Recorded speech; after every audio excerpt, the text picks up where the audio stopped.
Hey everybody, Todd here. Uh, we're Hey, live. Got Darren with us today, and oops, hold on a minute. Quiet. There we go. Sorry, I had my other screen going. Since last week, I found out, unfortunately, that there's a live chat that goes on YouTube, and I never even knew that. I've always seen them during like watching videos for politics and stuff like that, but I didn't realize it was doing it on mine too. So now I'm going to be watching for your questions from the chat side because I know I missed Mr. Peters last weekend. So that's all right. Everyone, Todd, you had, and Gordon and everyone on the panel asked some pretty good questions. It was nice to see Bill George and see some of his projects, some of his likes. And is it just you and I this week, or? Looks like it. I think Mark Craig is looking to join in, but not sure what happened to him yet. Right. Is it possible to give maybe everyone a status on some of the kits that, like the 148th Voyager, and maybe do a recap of some of the news that came out this week on 1612? Oh, yeah, we can do that. Absolutely. I have another thing I want to do. I wish I could. I see Gary Reynolds is watching on YouTube. Welcome, Gary. I have another thing I want. Did you get my, or did you see the post about the stun gun in the group today? No. Okay, we'll talk about that too. I've got everything lined up over here for you to see that. Great. What? Hold on, I'm getting some weird.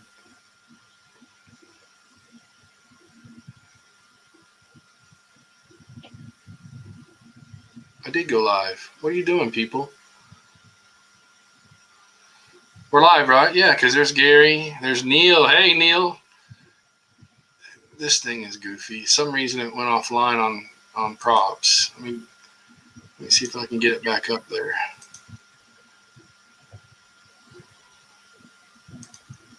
Sorry, guys. Give me a minute. I'm trying to get this back on props and ships Star Trek.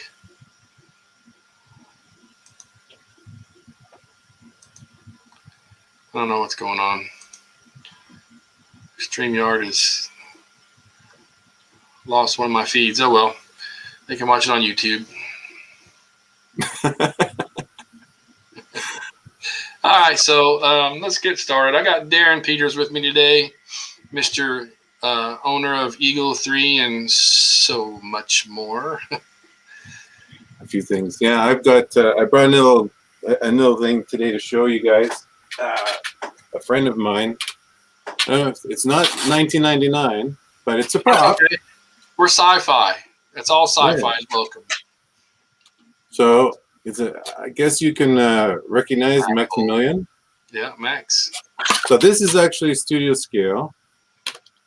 A good friend of mine, an artist called Bill Morse. So if you check him out on Facebook, you'll see a lot of his work.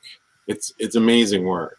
Like this is a replica of the small studio scale they used in the movie, and man, it's like it came out of a factory, and his work is just amazing.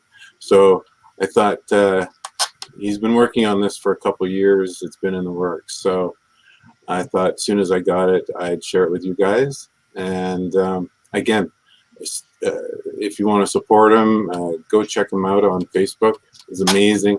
If I had time, I'd have, obviously invited him today. So, he's a little squeaky, and he needs some oil. Yeah. Well, he's just test fit right now, right? He's not glued. So I got you.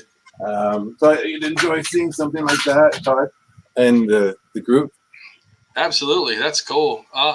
Anything Sci-fi. I mean, I actually changed the my YouTube channel to Todd's Corner Sci-fi Props and Ships. That way we can talk about anything. Oh, nice. I pretty much try to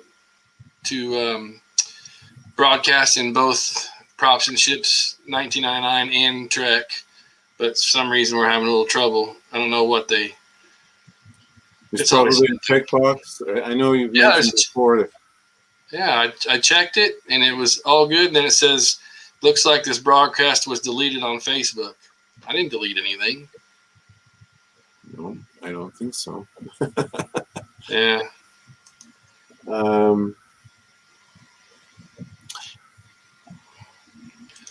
But anyway, I got a lot of people on Facebook watching. Dennis, Nick, Christian, BP Taylor's watching this. Hi, BP. By the way, BP is beginning the casting of the Eagle 1B kit. After he's got about 25 or so kits casting, he'll be announcing that you can pay and he can ship at that point. So another rerun. Those kits are pretty cool. Of course, mine's up on the top, so I can't reach it. But anyway, I got a long list of people, so I keep forgetting that this group grows quite fast, and that we got new people and people that missed the last round and all that. So it's a good thing to do another run of those things. Absolutely. Let's see. Gregory Waters is here. George Dahar.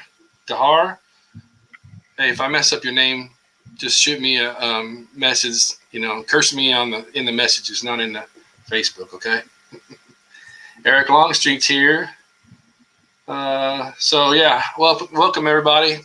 First, let's do some little quick updates. 1612 announced that they are going to be doing the Swift in a kit, and we'll probably see a pre-production of that here in the next few months.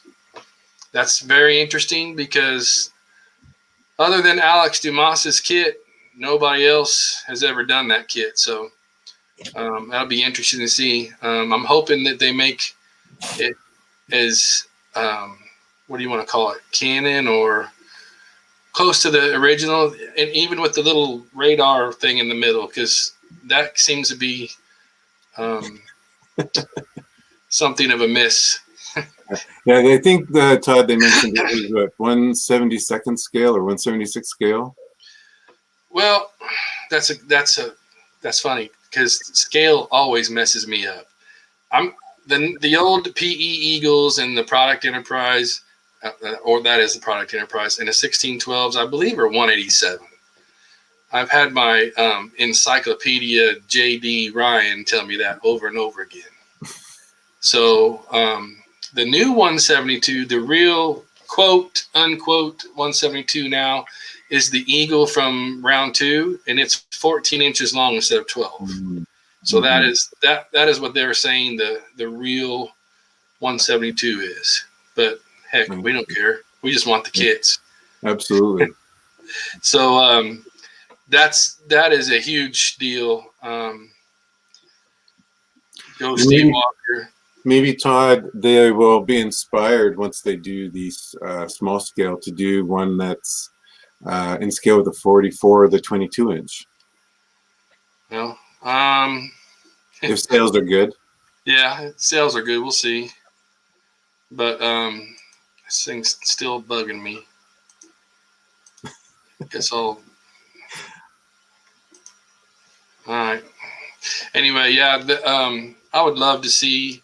Well, I'm definitely excited, as many people are, because if you go look at my post, there's probably well over 150 people that have already commented on that, and all of them have been pretty good. So, yeah, sales I think are going to go through the roof with this. Oh yeah, yeah, and then of course, hopefully 1612. When we listen to Steve Walker's projection for new merch coming up over the next year. There's no mention of anything that's alien, right? Like Kaldorian or Right. That's what I'm trying to steer towards. Yeah, that would be great, because then we'd have a universe of you have your eagle and your eagles, and then you have the counterparts, right? Which are just as famous in every episode, because the episodes are built around that. Mm-hmm.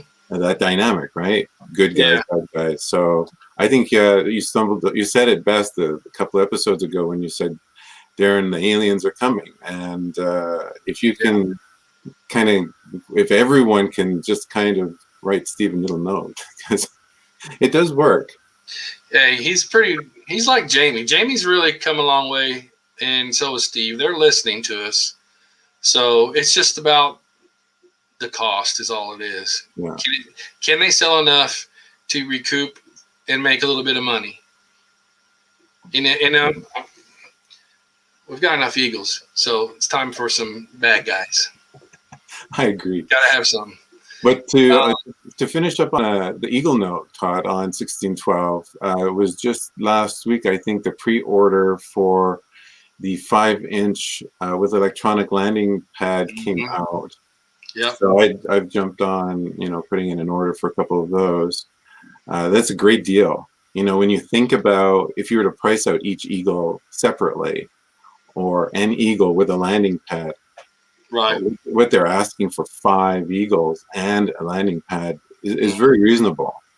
Oh yeah, I was surprised that I was thinking, oh my gosh, it's going to be expensive, but it's not really that bad. Yeah. And with sound and lights, so yeah, I think it's going to be a good addition. Plus, we just got the Inferno, machine set, and that's pretty dang nice. I was stunned at seeing how nicely they did that stuff. They're not going to be perfect. I mean, you'd have to go scan the originals and all that stuff, and there's that's just not time for that. And getting a hold of all that stuff, but they came pretty close. I'm good with it. Yeah, and they've.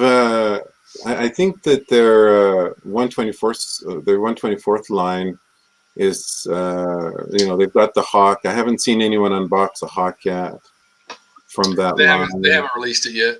No, they had the laser tanks. They got the Ultra Probe command module. I don't think they're going to do the laser tanks. I don't think enough interest was given. The same with the Hawk. The Hawk is teetering on a possibility, but he really wants to do it. What else was out there? I can't remember. I know they're starting to do the some Thunderbird stuff and all that stuff too. So that'll be interesting. Yeah, I think Steve. Last time they did a product launch at some kind of convention, I saw like a 1-foot Shadow Mobile or something like that. Did you see that as well? Like when he was advertising the figures, the 1999 figures, and the Calmlock and Stun Gun, there was also a Shadow Mobile. And I like that Shadow, the Shadow Mobile. I like it. Yeah. It's always been a cool to me. I haven't really gotten through much of those episodes, and I'm trying to watch them in between work and this and everything else. I'm swamped with getting things shipped out to people that, the kits that I sell. Oh man, it seems like every time I think I've got 15 or 20 minutes to do some boxing or something, or finish painting something, my phone rings and somebody says, I need you over here. So I'm just going to be one of those guys that I'll get it to you, but it could take a little while. Be patient. Yeah. Well, maybe there's an opportunity for, people to help you out when it comes to casting and producing some of the kits for you if you're kind of overwhelmed that way. I've got a caster in Texas, and I've been talking to two of the guys that are watching today, George and Eric. they do a little bit of casting also. So I'm trying to work some stuff out. It's just the actual, once I get the kit, it's ready to go, boxing it up and shipping it out. I started doing the USPS pickup at my house. So, because I do all this stuff at my office at work. So I try to take, like, during my lunch, a little time to, if I need to finish painting something or boxing something up, and then I schedule a pickup. Yeah. But sometimes it just gets in the way, and because I think maybe I need to go in on a Saturday and just, with nobody around, do my thing. So yeah, I'm working on it. Yeah. What was it? Oh, so we got the 1612 out of the way. What else did we hear or lately coming out? Well, didn't you and Gordon show us a little black Ultra Probe command module? That is from 1612. That's also from 1612. Great. Yeah, that was the pre-production, like a test shot. So that is coming out for the Dragon's Domain set. Right. Do you think there's a likelihood that they could make these small Ultra Probe? Like the 2 foot Ultra Probe with that? Good question. I mean, the Ultra Probe is not a. It's all repetitive parts. So yeah, I don't see why they couldn't. Because Jamie said the same thing. Jamie Hoods is also wanting to do an Ultra Probe. Nice. Probably gonna want to do the 172 with the 14-inch Eagle. So that would probably be a little over 3 foot long by the time it's finished. Because my Gem Small Ultra Probe is 2.5 feet long. So if you add a little bit more for the different scale, because that's like 187, it's probably gonna be closer to 3 foot long. So, but he said that's probably pretty doable. Yeah, it displays nice on a shelf, right? It's not overly wide, and shelf can be however long, and I think it would go really well, because then you could segue into like the dragons, the graveyard in one episode.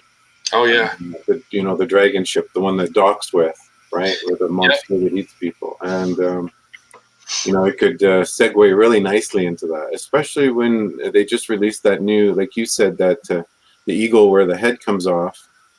Then you could actually, dock it and make things interchangeable fairly easy, I would think, right? Yeah, that'd be cool. That would be cool.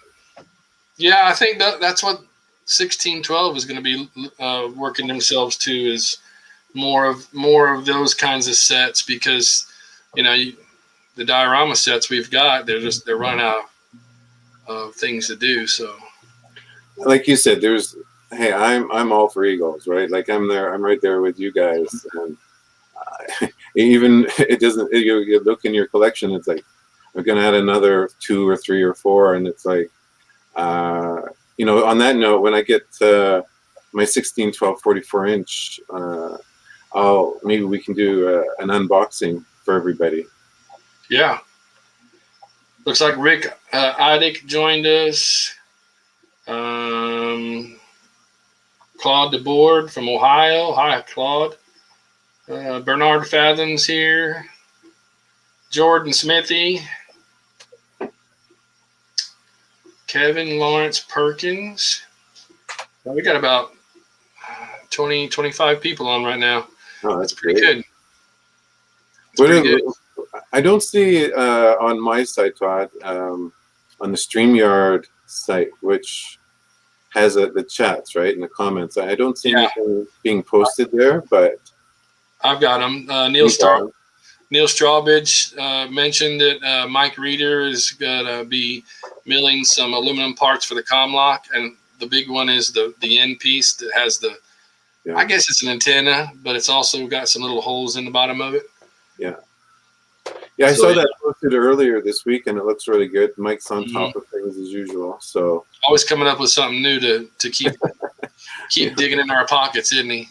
We should add him to today's chat to see if he can give us an update on what he's working on. I sent him a link, but they may be they those two are incredible. Mm, They foster parent. So they've got kids all the coming from and a lot of them are from troubled homes or yeah. something like that. So to be able to do that and still do the stuff that they do and everything that they've got, that's got to be exhausting.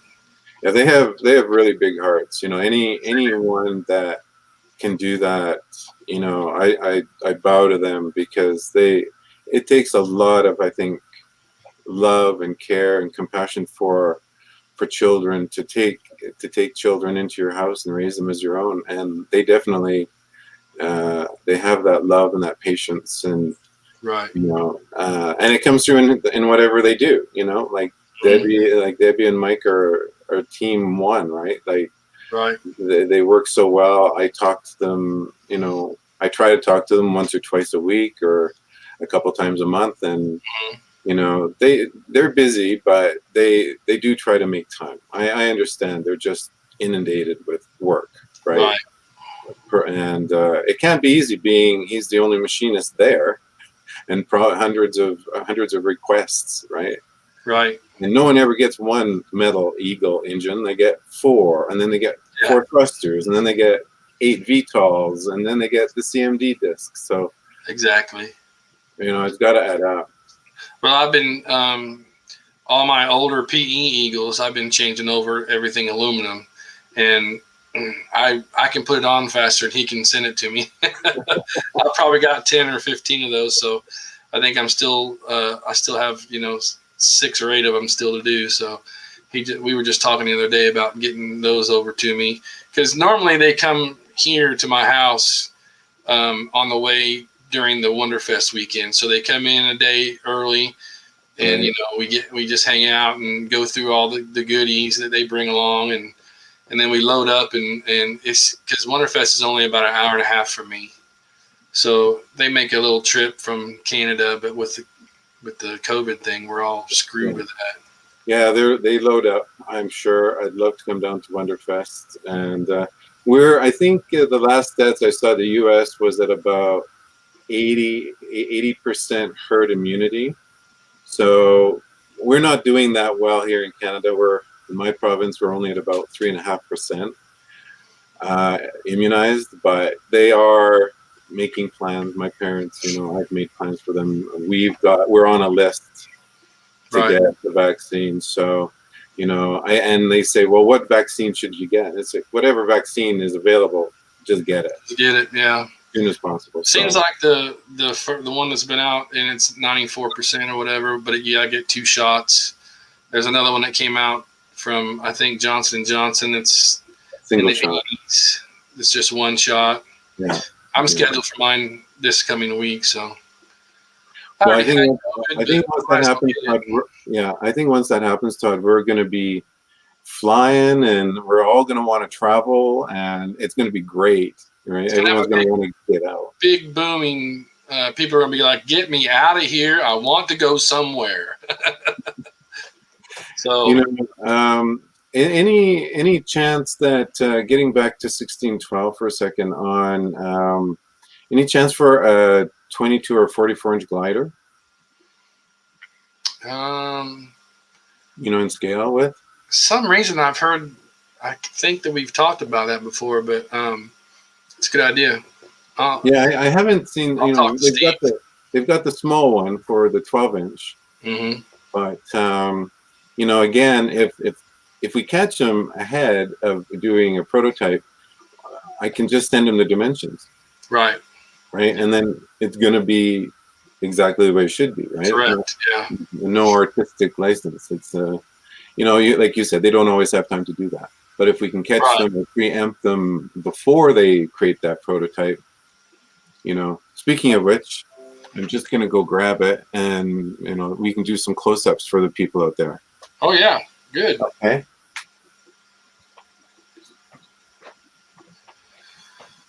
While he's doing that, Peter O'Rourke is with us. Thanks for joining us, Peter. If you don't know, Peter is my art dude. that dude rocks when it comes to artwork. He's created all my templates, the Todd's Corner, the Star Trek, and the Space 1999 props and ships groups. All my banners are done by Peter. Just an awesome dude. So welcome, Peter. I appreciate everything you do for me. Really do. Who else we got here? Let's see. Kevin said computers and 3D printing have an opportunity to create amazing smaller eagles. Yes, I agree.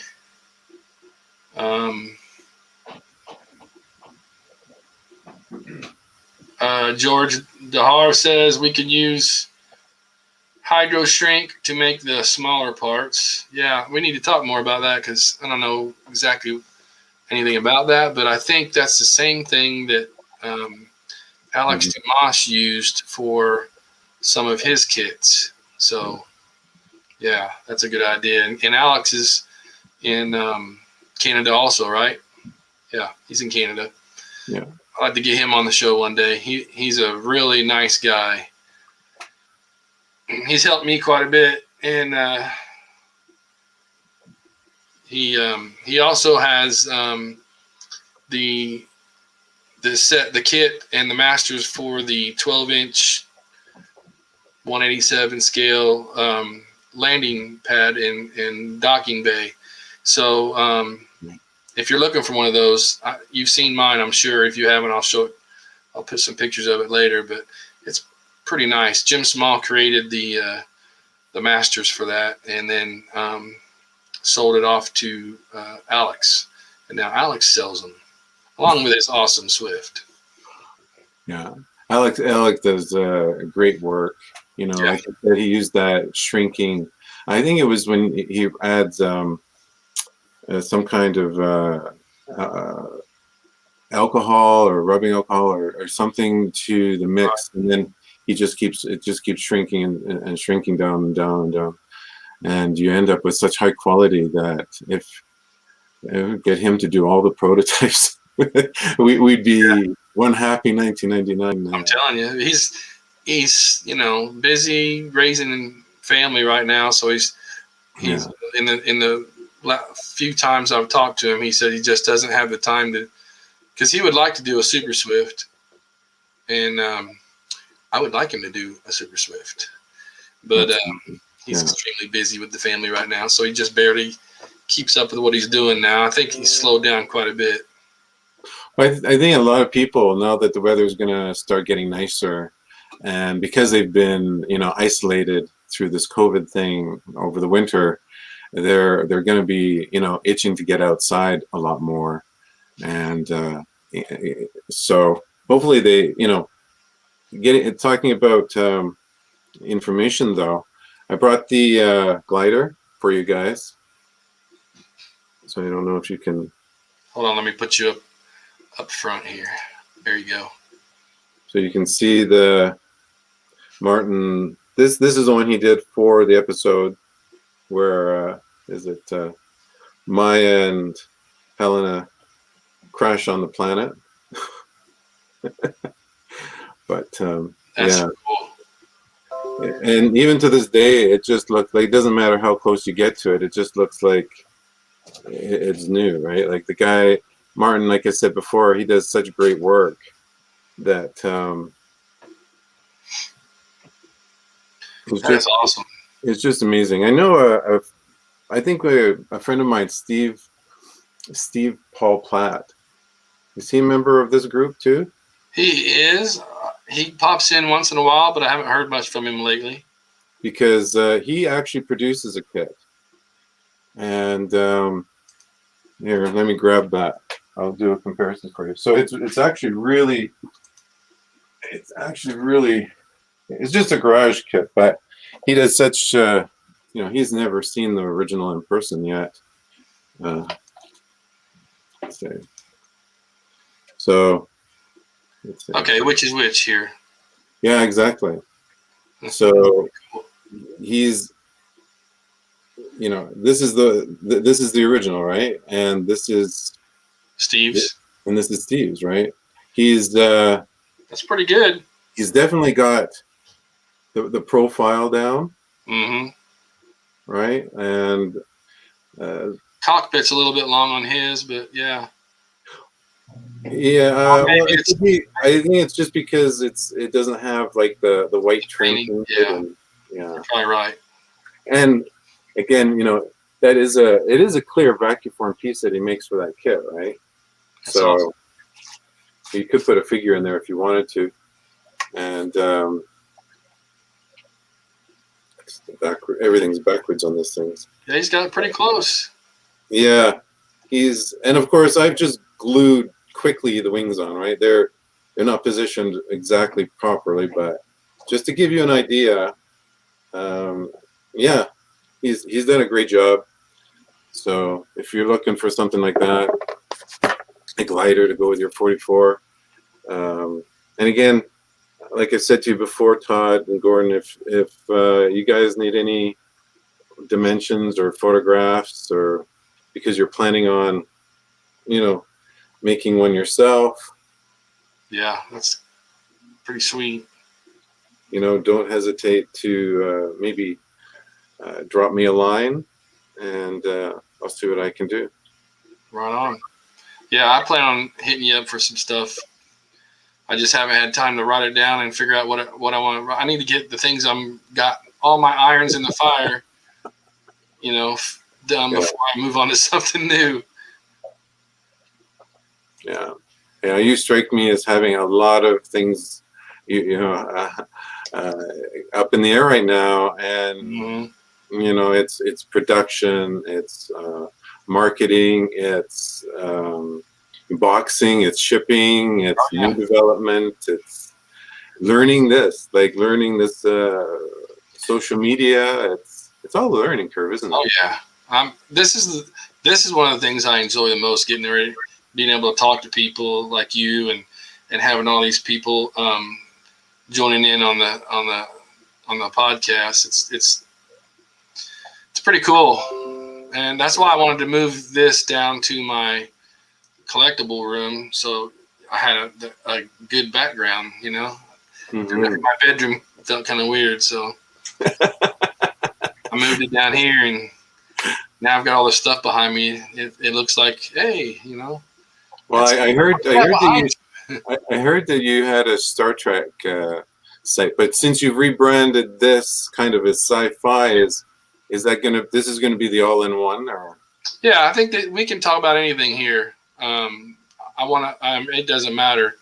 I've got Star Trek collection. I've got 1999. I've got a little bit of Battlestar Galactica.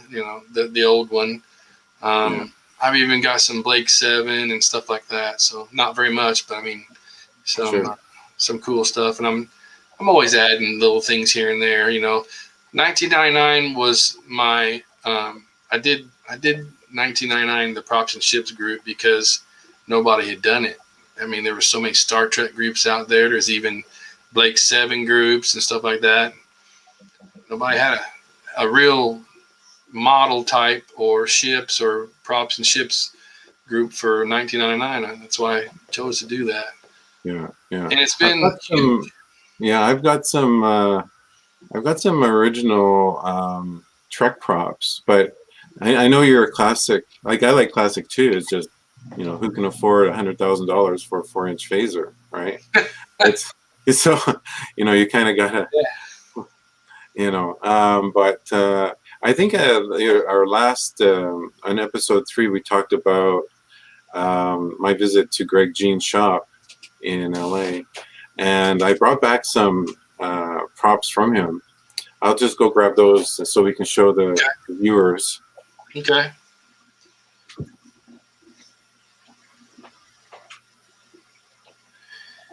Yeah, Kevin Lawrence Perkins. I don't see a 44-inch Eagle in round 2 MPC's future. I think Jamie touched on that last time he was talking. The molds would be expensive. I won't rule it out 100% because he didn't rule it out 100%, but it'd be a while before that happens. 1612's got the market right now with those. Maybe when they're done, somebody else can do them. Um, so hey, Roy, I see you out there, and let's see who else I got. Dale Webb's watching. John Haig joined us. Ryan Clark, Ken Skiffington. Hi guys. Go ahead, Darren. Well, it'd be nice if you know, like I recognize some of those names, like Ken, right? Like we talk quite frequently, and he's got, man, the guy just builds and builds and builds and builds. Yeah. I don't know where he puts it all, but there's a guy, you know, he's got a little bit of everything, right? Right. Ken, if you're watching, get into the shop, traverse those big piles of snow that you showed me. Get in the shop, turn on your computer, and share your ophthalmologist, man. While you're thinking about that, here's this is a 2-foot dish. Kind of hard to show you guys with this camera. You know how everything seems to be reversed. Right, exactly. But this is what Greg gave me, minus the white piece. I added that, and you know, I haven't really done anything with it other than if I can get the bridge off. Yeah, sometimes when you make things, you make them too tight. Let's see.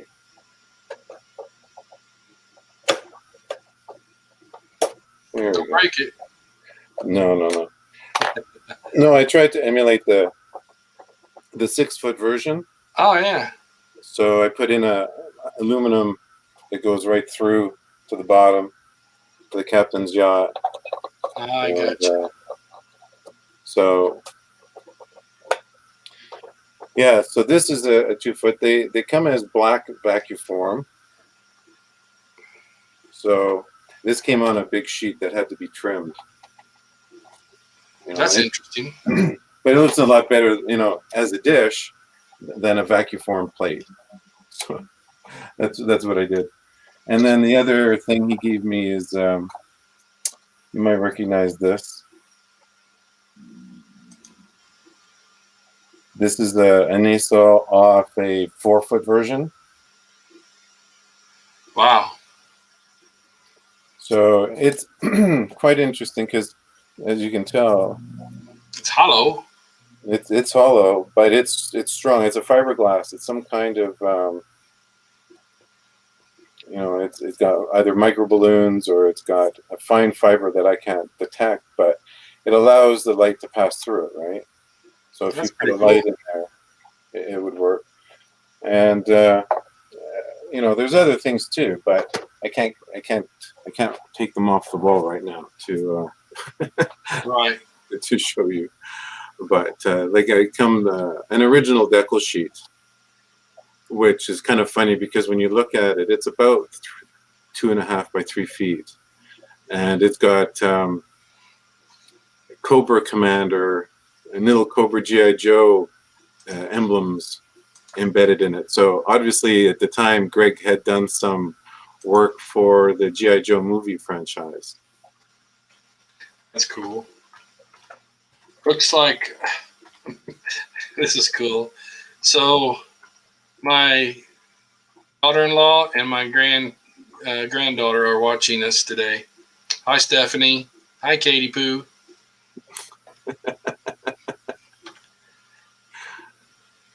That's pretty cool. She said she was going to tune in. I was like, no, what?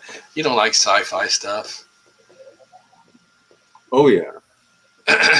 So they're always interested. I know when my 2 grandchildren come over, you know, what did we do? Just recently, I took them over a couple big shopping bags full of Star Wars, you know, the old Kenner figure-friendly vehicles. Yeah. And they're just, you know, Xavier, he runs around with the Darth Vader mask. And of course, he's all 3 foot, 3.5 feet. But, you know, and his helmet's like this big, but he's running around. Yeah. He's only family that has a Darth Vader Christmas topper, I think, that I've ever seen. That's So very, very Star Wars oriented kid. yeah. Star Wars is huge. You know, Oh even yeah. even these days. I mean, I'm not thrilled about some of the stuff they've done in the past, especially since Disney took over. But Mm. I still watch it. You know, Yeah. it's part of the deal. Um, Lars Madsen is here. Oh yeah. Gary Reynolds says, is that Stingray in the back?" He must be talking about you because I don't have a Stingray in my collection. Right there. Oh yeah, there it is. Yeah. Here, let me bring you forward. I can probably just. Yes, Gary, that is the Stingray in the back. It's just kind of held together on the workbench right now, but.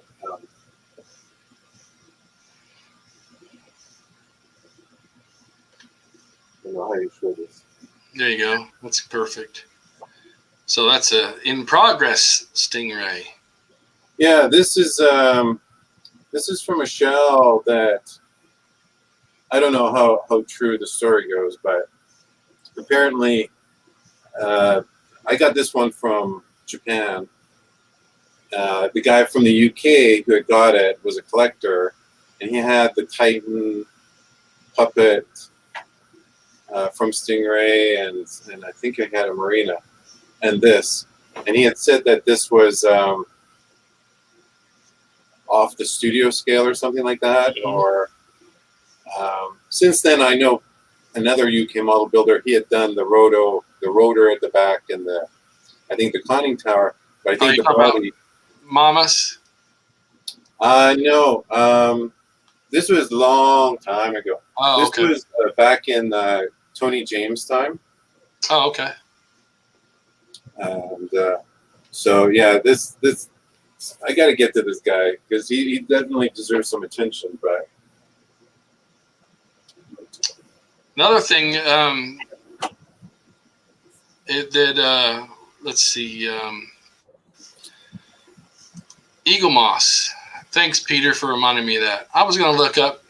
I've been trying to find some information, but Eagle Moss is supposed to be doing some small eagles in their collection, but I don't have an idea of a release date. So if anybody else knows, I'd be glad to take that information from you and plaster it all over the site, because that's a pretty big deal. You know, it seems like, I mean, look how many companies are doing Space 1999 items now. Yeah. I mean, it's crazy. What's that? What's the one company that's doing the figures in the UK?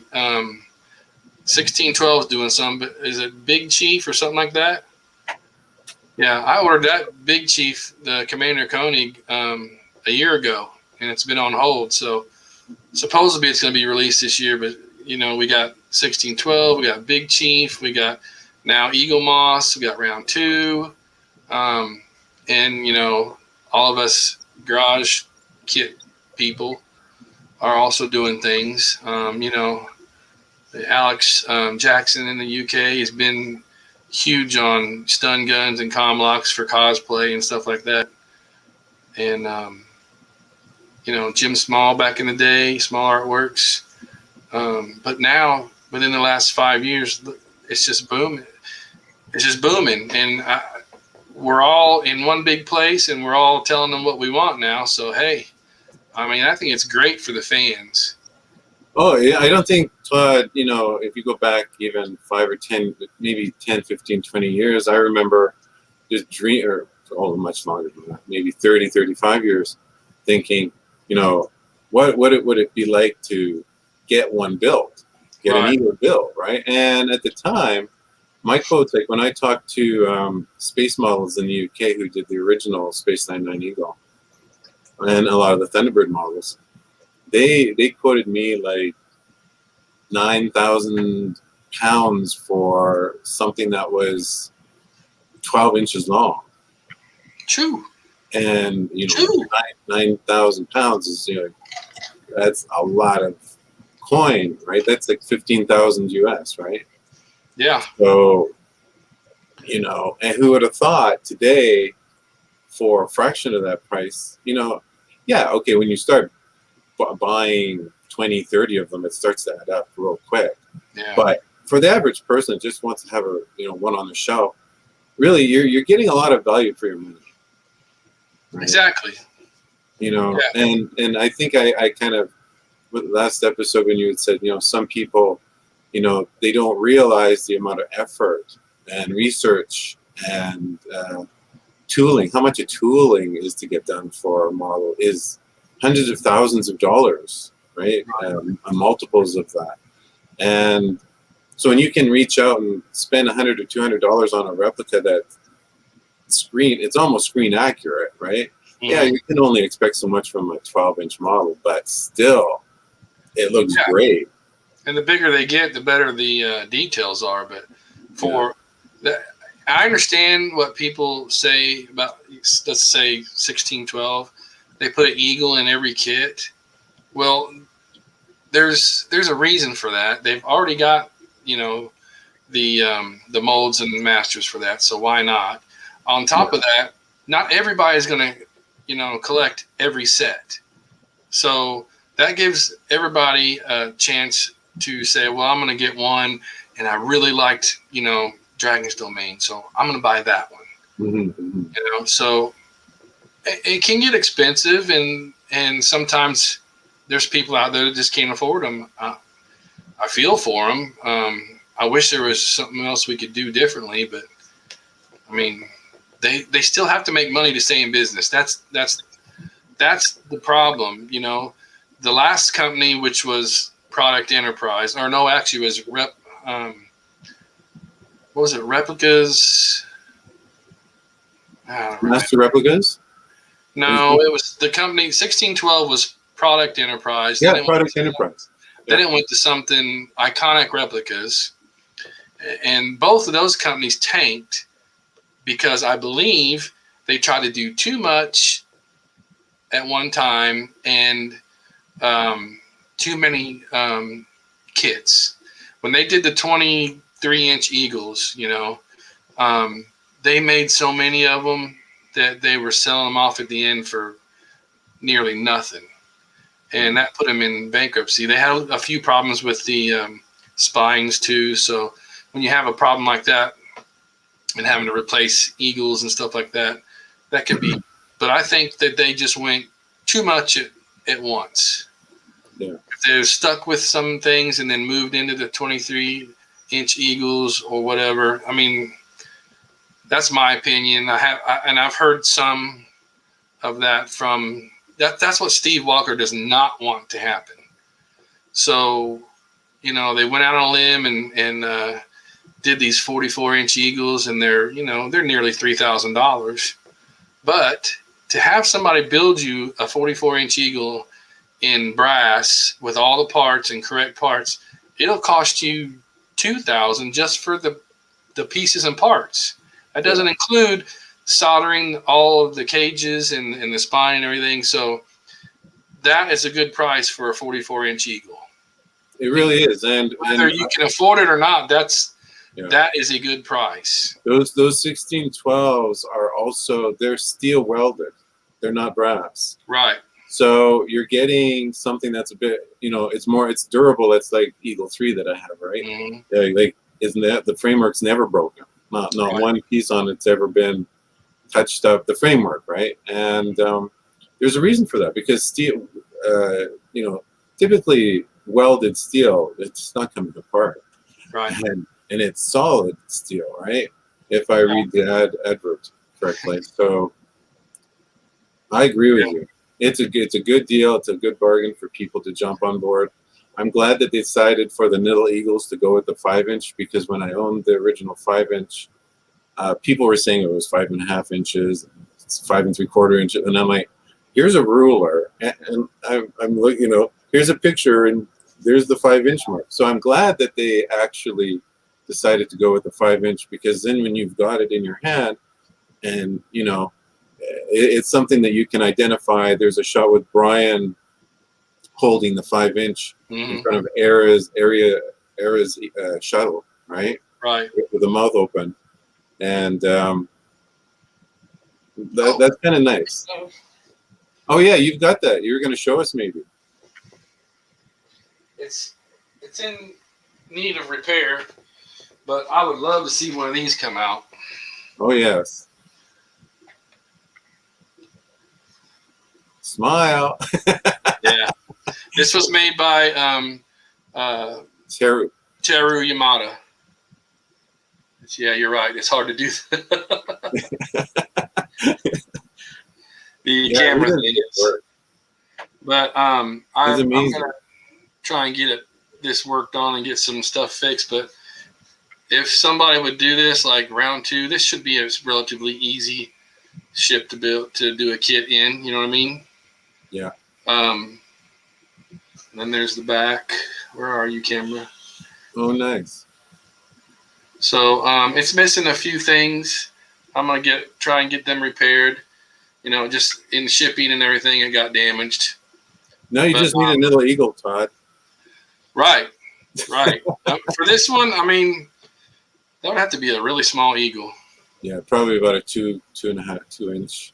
I'm thinking about half the size of a Konami eagle. Right. Yeah. So I was getting ready to say something, and I got sidetracked by Ara's shuttle. I think you were saying 1612. The 44-inch eagles. I mean, I know Chris Potter in the UK, and obviously Chris Trice.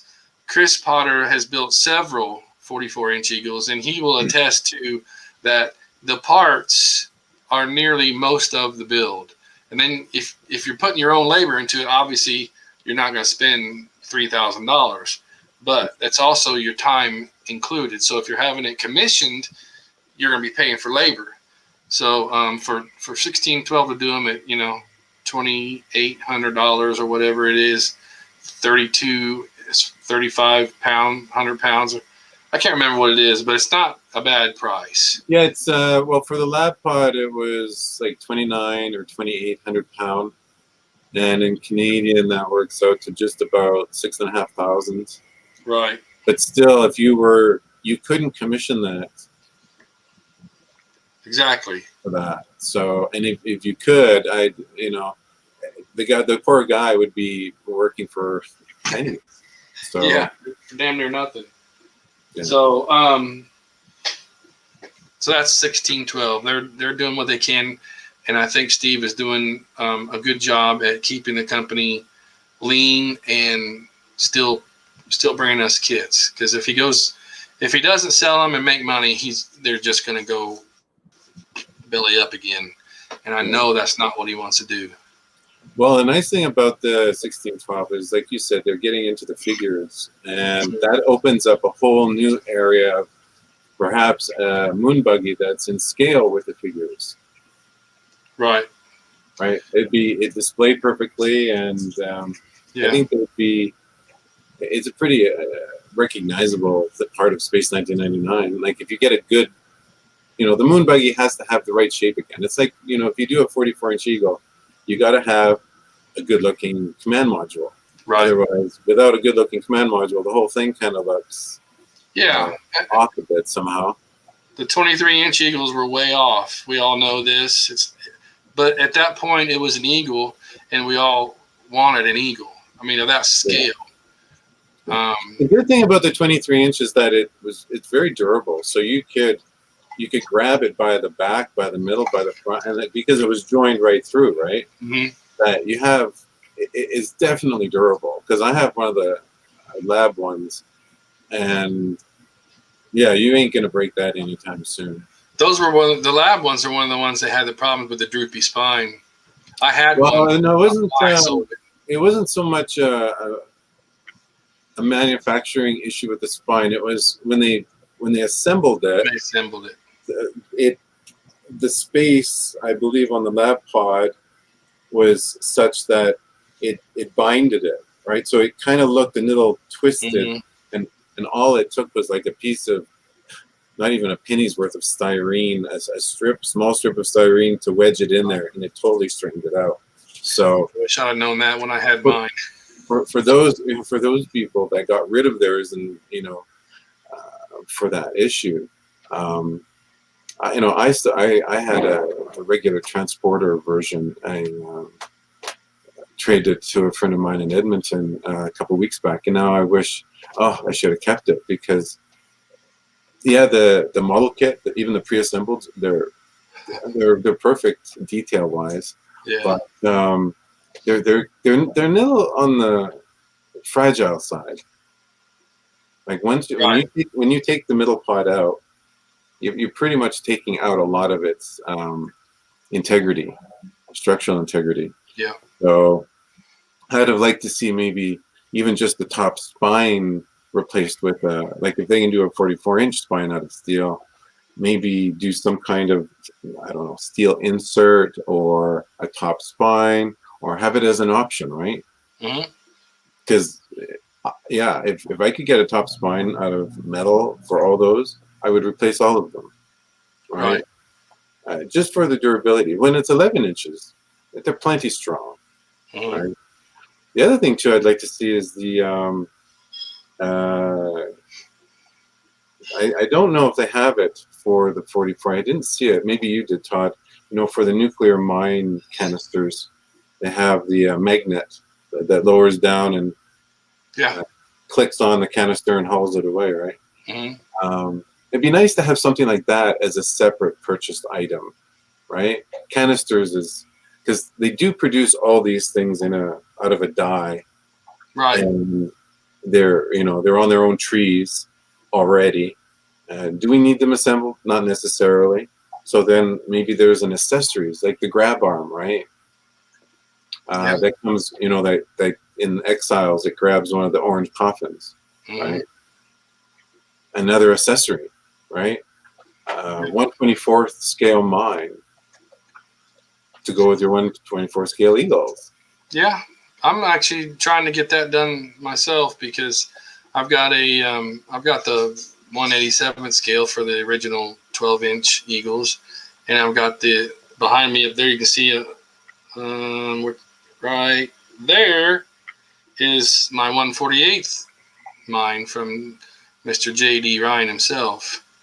So I'd love to have a 1/24th to go with my soon coming, hopefully, 44-inch Eagle.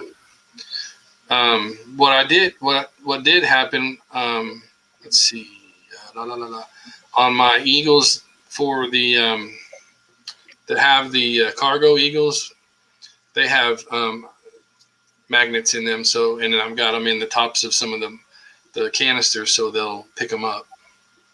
So Nice. if I wanted to swoosh around and swoosh down and pick up one, yeah, you could do that. But yeah, I don't know if I could swoosh a 44 around and do that, but it'd be cool to have one. Well, I was talking to Antonio Ruggiero. I don't know if I'm pronouncing it. Yeah. Yeah, I don't know. I think I'm mispronouncing his last name. We know you're the 308 bits guy. Yeah, 3D. He's a great guy. He did that grab arm I showed you. But, Yeah, the grab arm. But I've sent him back a bunch of corrections, because it's. I think since then, in the last month, he's worked with the current owner of the grab arm. Good. And he's corrected it, so I'll be able to show you the corrected item once it gets here. Right on. Yeah, and maybe that's something that either 1612 or you can offer through Space 99 props and ships or something. I'm working on putting a store together, but I want to have stock before I open the store. And getting stock is kind of hard because it seems like as soon as I get something, it goes out the door. So, yeah, Gordon's working with me on that. I'm hoping we can get that store open soon, so it's a little more manageable, because I got so much going on that I plain forget about things. I mean,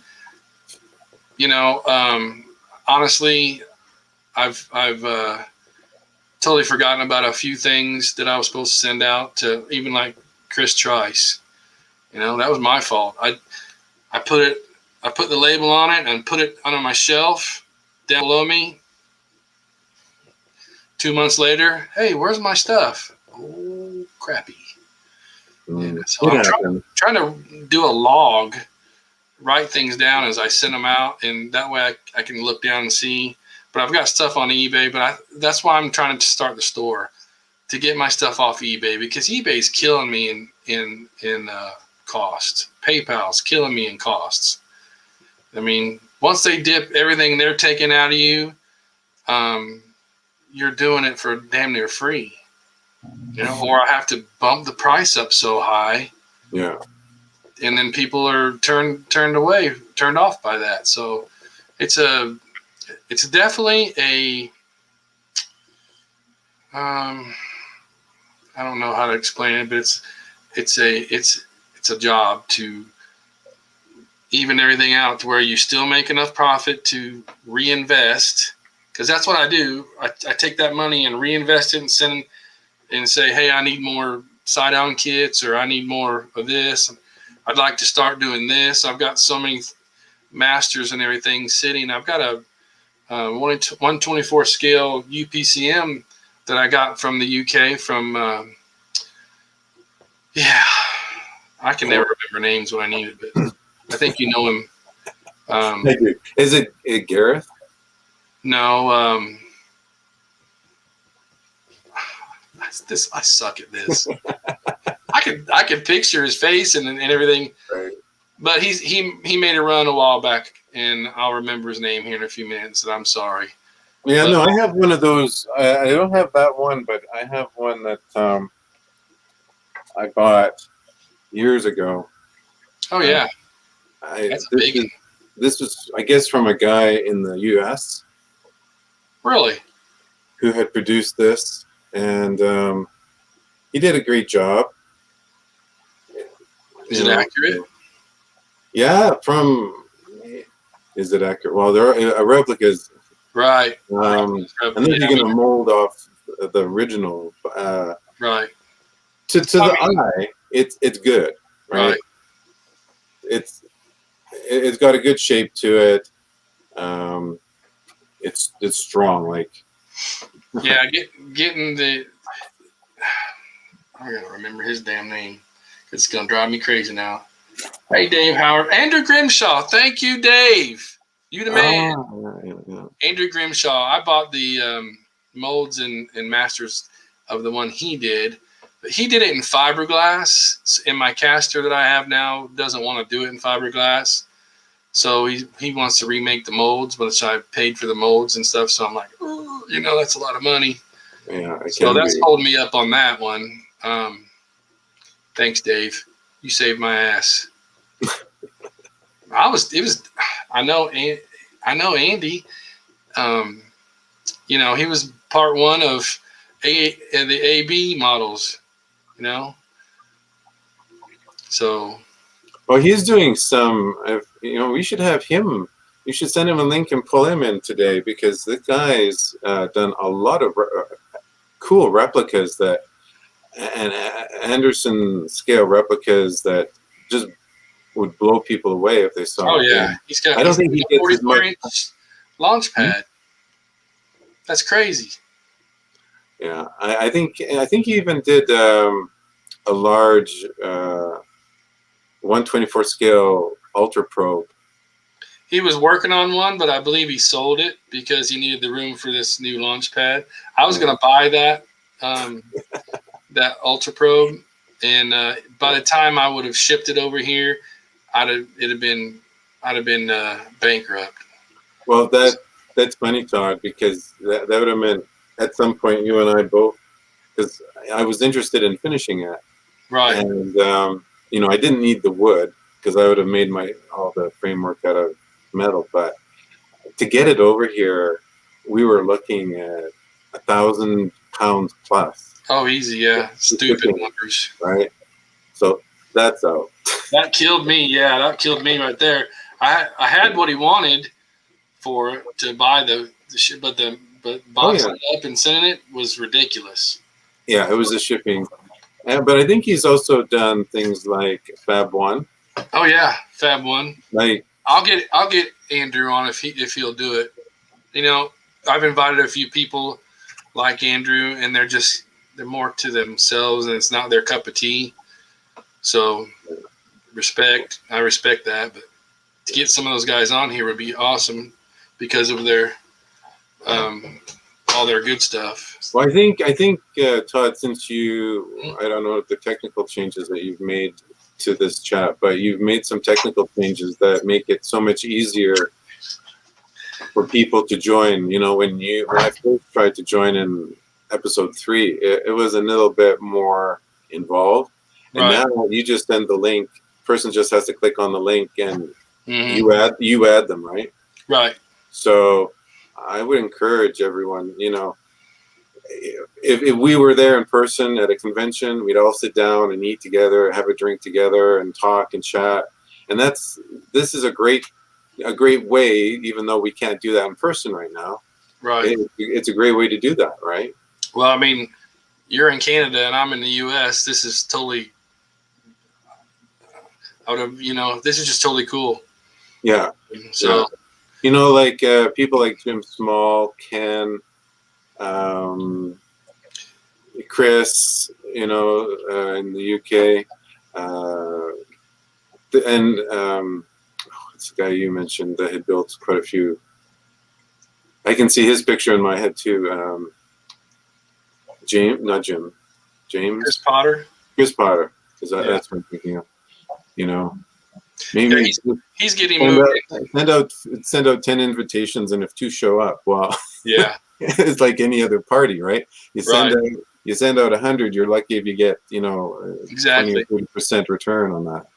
So yeah, I don't know what happened. Mark just messaged me a little while ago, said the link that I sent him was weird, so I don't know why he's not able to join. But because I sent him the same thing you did, and I sent all of you the same, you and Gordon and everybody. So I don't know what's going on with that. You just clicked on the link, right? Yeah, I just clicked on the link. It put me down underneath your window, and then it says waiting for you to add, and then So I don't know. I don't know what's going on with that. I sent him 2 different links, so I don't know if it's some kind of technical thing that's going on with StreamYard today or not. But I did see on the YouTube thing, Jay said that he may have some idea of what round 2s might be doing for Star Wars license, because they did get the Star Wars license. Nice. So if Jay, if you're still out there and you want to join in, hit me up and I'll send you a link, because that'd be interesting to hear. A lot of Star Wars fans out there. Mm-hmm. Absolutely. Yeah, I've seen in regards to Star Wars, there was a thing. I think it was either on Facebook or it was on the news or something like that, where this guy they had done like a 10-minute fan film or something like that, and it had gotten. I think there's a picture of him out in a hilly dune kind of scenery with a Star Destroyer crashing into the planet, and it looked great. You know, right. We can't compare everything to ILM, but really, it looked like ILM had done it. Right. And now I guess they're shooting I don't know, an episode or a full-length movie or something like that. But that would be cool to kind of get some stats on. Mm-hmm. Maybe there's an option in your controls that as admin for this chat, you can click on different links to show video streams. Right. Video segments. Like you would add a person, right? Yeah.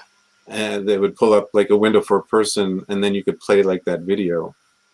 I can, but I have to have it. I really need to have it set up before I start up. That way, it's down here. Like for sure. Right. I've got another conversation I want to have since you're here. Recently, somebody sent a question about a stun gun that was said to have been an original, and they bought it. And there's a letter that came along with it, and they said it came out of Martin Bauer's collection, which I'm not sure that Martin has any of the original stuff. I don't know. You might know more of that. BP Taylor might know because he knows Martin. But I've emailed Martin. Hopefully he'll respond. He's very slow about responding. But let me show you what I'm Well, talking. he's a very busy guy, but Yeah. Well, his wife's in. They're both suffering from some health issues. Pam, yeah. So he's very busy with that. But yeah. So let me share my screen here. Well, you can't. It's hard to say because when you get to a certain, his level, you're always talking to new people. You're always talking to collectors. You're always talking to enthusiast fans of his. You never know what he ends up, right? So right. So this is the stun gun that somebody bought from a person that said it was a studio used stun gun, and it comes with a letter of authenticity, but I'm not so sure. It doesn't look like a professional did it, so I'm not sure. Let me see if this goes to the. There's that. Looks like it's missing one of the things on the side. It looks. Let's. Where'd it go? All right, here. Let me pull this up. Here's the letter. It says, "To whom it may concern, the object that accompanies this letter is called a stun gun. It was the primary weapon used in the British sci-fi television series Space 1999. The series Space 1999 began in 1973 and is one of Jerry Anderson's crowning achievements. It was a spectacular multi-million-dollar science fiction series with state-of-the-art special effects. Obviously, that's why we like it so much. Plus a cast of big-name characters such as, looks like he spelled wrong, Barbara Bain, Martin Landau, and Barry Morse. The fellow that designed and constructed the spacecraft, as well as the many other gadgets and props like this one, is Mr. Martin Bauer. This particular movie prop was acquired from Mr. Martin Bauer's private collection. It was given to me as a Christmas gift by my best friend. I myself know Mr. Bauer regarding. Hold on. I myself know Mr. Bauer regarding the purchasing of the original props from the series Space 1999 around this time. As to its state of condition when acquired is uncertain. I know that Mr. Bauer needed to repair and touch up these items because the original model of Voyager I was purchasing at that time was missing a complete side engine unit, which he was rebuilding. As to the value of these movie artifacts, it is hard to measure. There are so few in number and are highly prized by serious collectors. Their few numbers are due to the limited storage space. Many wonderful works of the film art were piled up behind the storage building and set ablaze. Only the series Space 1999 was spared this fate, yet even this series has lost many superb items. Then it says, I, Michael Charles Mangold, hereby validate and verify that the stun gun movie prop before you is, to my knowledge, original and from Mr. Martin Bauer's private collection. It was sold to Mr. Al Brown in the spring of 1994. Respectfully and friends, then he signed it. So I'm kind of curious to that being, was it a real prop? So Well, it sounds familiar. It sounds like something that when, like, I know Michael very well. We, grew up and went to school together. So, Okay. um, I recall giving him a stun gun for Christmas, but the details about that, um, it's been so long. It's like 30 years ago or something Right. like that, right? Hmm. I can't. I can't. I can't remember all. That's too long ago. Like, because I've dealt in literally hundreds and hundreds of props. So when I think we were in high school at the time or something. Right. So yeah, I think I was either in grade 11 or 12. Well, yeah. But we That's we had a habit of exchange. What we did is we had a habit of exchanging gifts for Christmas, and this was one I'm pretty sure this is one I gave him. well. That's what was said. I'm not sure who has it now. This was shared by Gordon. I just wanted to see what you thought because I figured it was something that you might have you know done at some point. So Yeah, it's not one. It's not one that I made. That's for sure. right. Um, It, when I had acquired it, people at that time, like people really didn't even, uh, other than maybe Phil Ray and a few other people like David Hirsch and a couple other people, really didn't collect props. Like it was right. kind of a new thing at the time. Even Martin Bauer, I have an old color portfolio brochure of his that shows a lot of the original props that he made for the show for sale. So, for example, the Swift sold for £260. Right. That's £260 for the original Swift, right? Like, that's cheap. had we been in the right place at the right time? So, a lot of people were exchanging things, coming and going. I I think I didn't know what to give him for Christmas that year, so I figured he'd like that. Um, so yeah, I thought he still had it, but I'm gonna see him in a couple of days. I'll have to ask him. Oh yeah, that'd be nice. I'd like to. You can download those pictures and see what he says. We could bring that Well, up. it looks like one I had given him, but I know that I hadn't made it. Right. Um, it had it It had looks almost vacuum formed, but it's no. not. If memory serves, it was out of resin, and Okay. it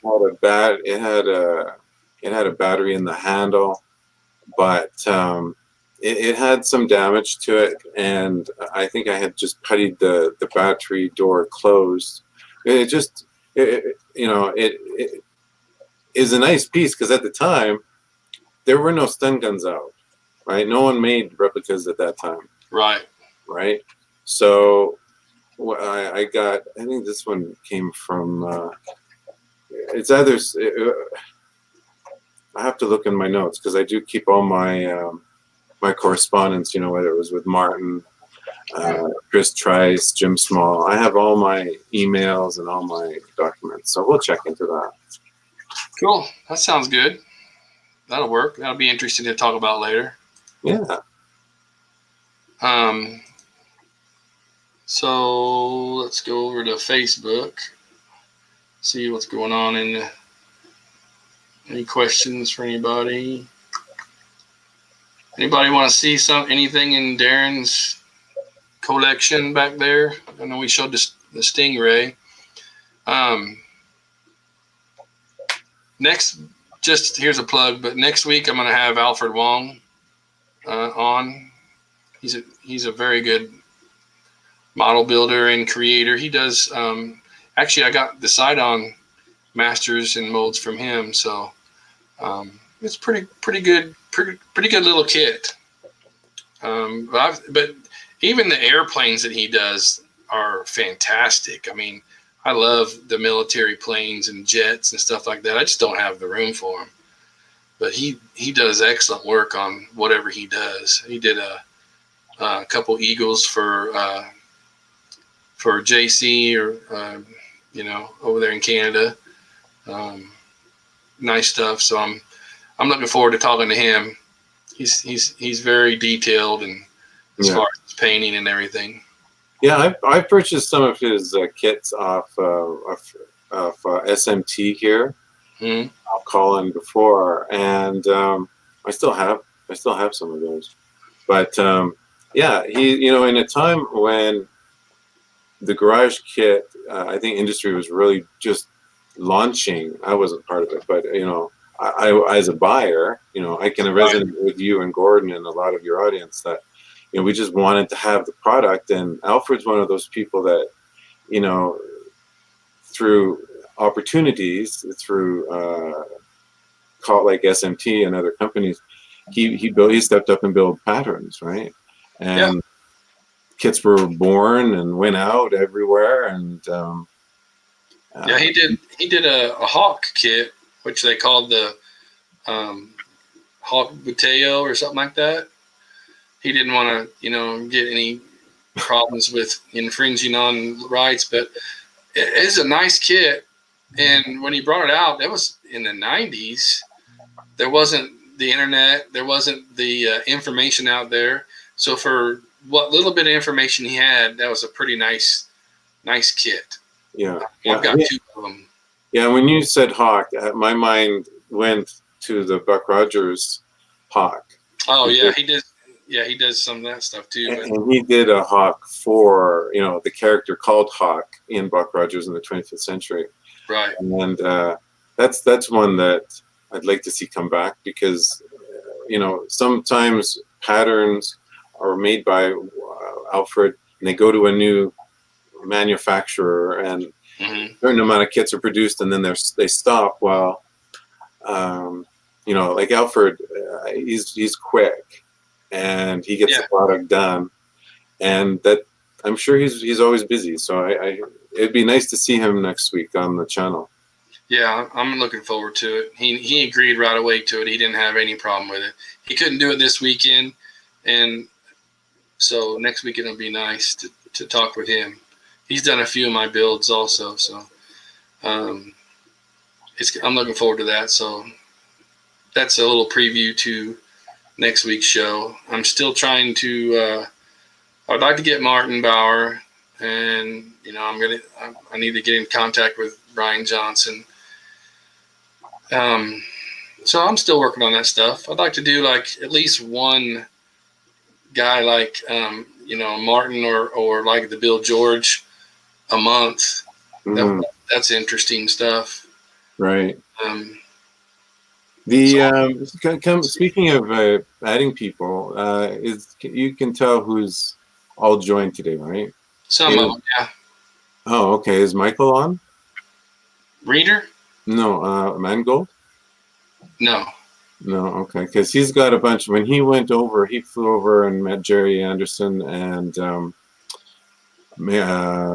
Puppeteers and Bob Bell and right. We've got a bunch of pictures with him, with Jerry, and boxes of Terrahawk props. So that would that'd be an interesting. That would be really cool for if he wanted to pop in and share some of those pictures with us because maybe you can talk with him. Let's see. Let me check my calendar real quick. I'll be.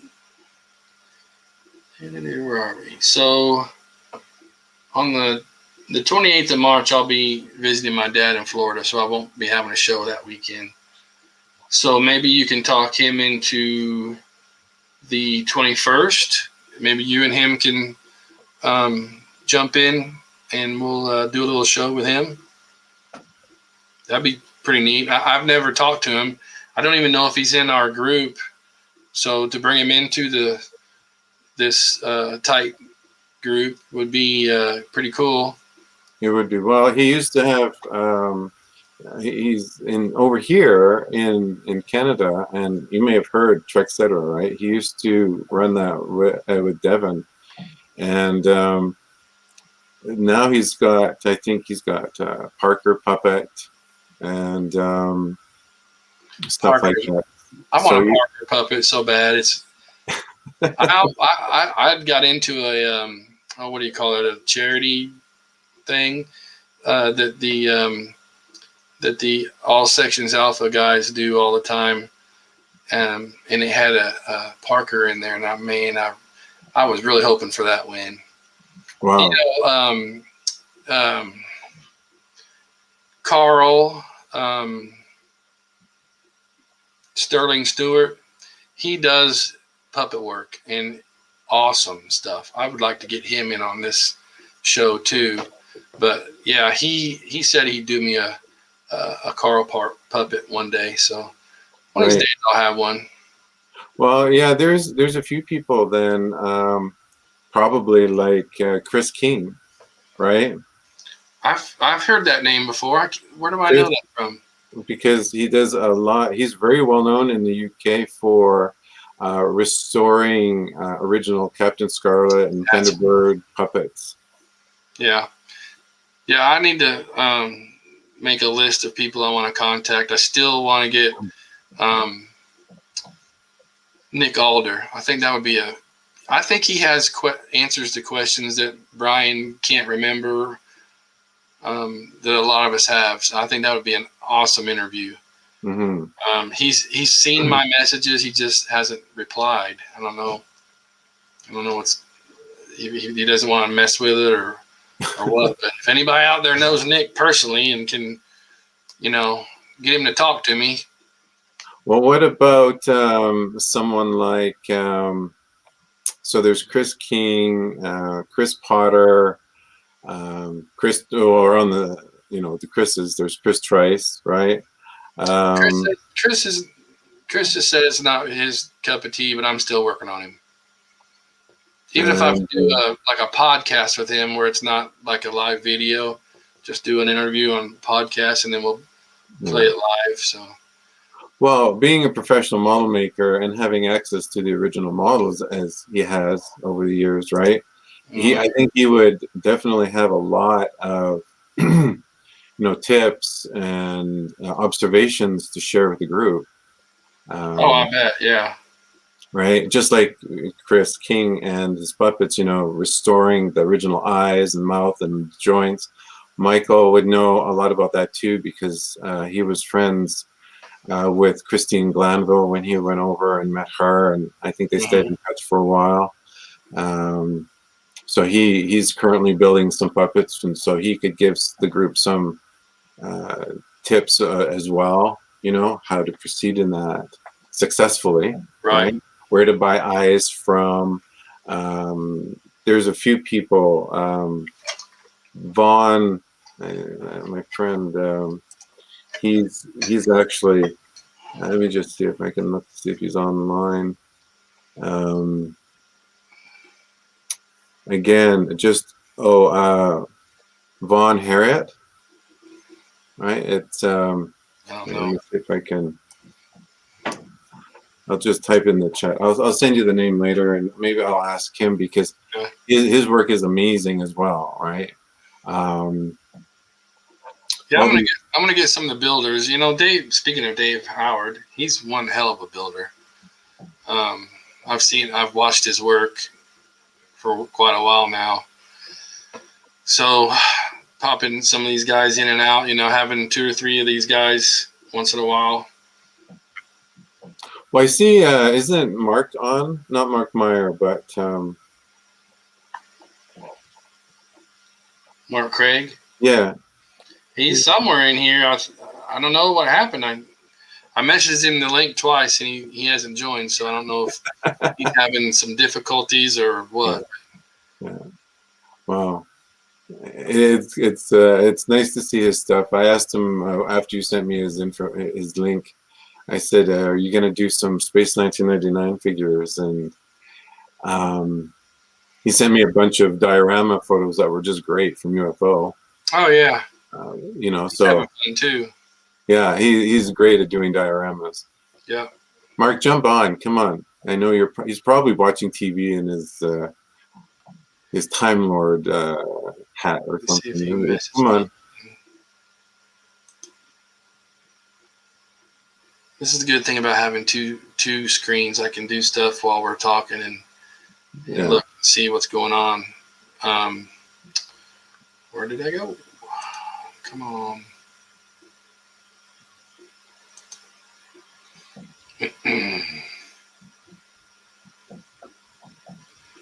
Messages, where are you? Doesn't want to play. But I'm trying to watch Facebook. Bernard's Fathom said, is it Harriet Vaughn or Vaughn Harriet? Just a sec. Let me check that. Vaughan. Yeah, Vaughn. And then Herriott. I think it's here. It's Harriet, but it could be Herat or something. You know how the difference in places it is, but yeah. Yeah, no, I'm looking at his login right now. Mark said my link won't work. That doesn't make sense. Let me try one more. It's the same link I sent you. Yeah, you sent that to me on Messenger. That's what I did with Mark.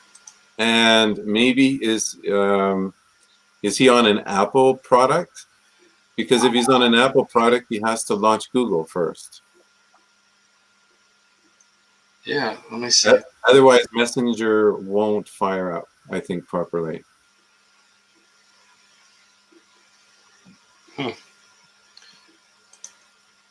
I will go to, hold on a minute. It says, I've got a little thing here. It says invite. I'm going to invite Mark again. Let me see if it'll work. And we're going to message you again with the link. Try that, Mark.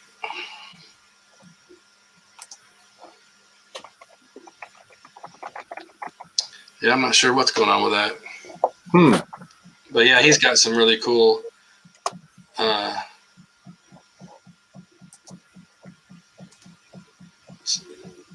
stuff.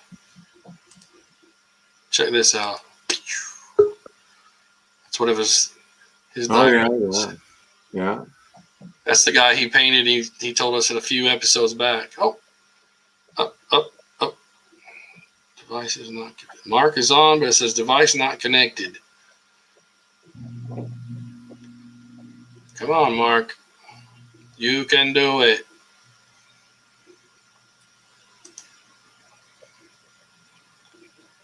If I can do it, he can do it.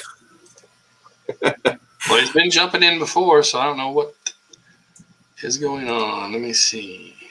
Kick from the studio. Have you always sent the invites through Messenger, or have you done it through WhatsApp or it's got email? You can do it through email. Let's see what it says. Where'd it go? Oh, I'm sharing, so I can't see that. Hide. It says I can send it through Gmail, email, and Messenger. And Messenger is the easiest way for me to do it. So yeah. Let's see. Roy, wanted to add to very cool workmanship, Darren. That's from Roy. Belquist? Yep. Oh, okay. Thanks, Roy. Well, Roy, why don't you join us? Like, he's such a big supporter of Space 1999, like, and fandom. You know, like, he's amazing. Roy, where are you? Oh, I was just telling him the other day we should have a chat. So, Roy, there's no time like the present, right? Yep. I'll send him a link, see if he's got time to chat with us for a few. You know, and he's also very engaged in conventions and. Yeah, he and I and Gordon did the last 2 conventions, and let me tell you, it was fun working with him. Well, I lost Mark, so he must be trying to work on that. Maybe Roy's our.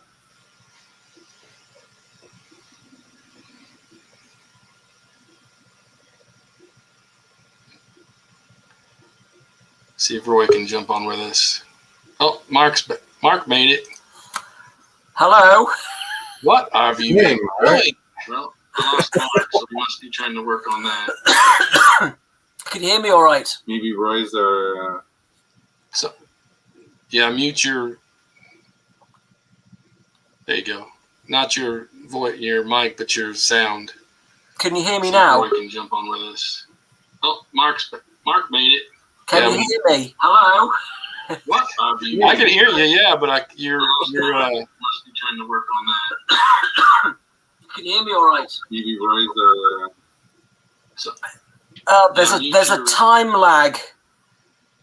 Yeah, but I hear us through your speakers, I think. Can you hear me now? Can jump on with us. Oh, Mark made it. Can you hear me? Hello. What? I can hear you, yeah, but you're are you? Hey, Mark. Can you hear me all right? Maybe Roy's Yeah, we're getting a bad lag on him. I had to.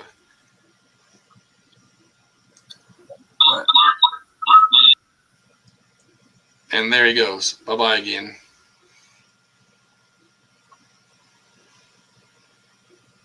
Yeah, Roy says he's going to join in a few minutes.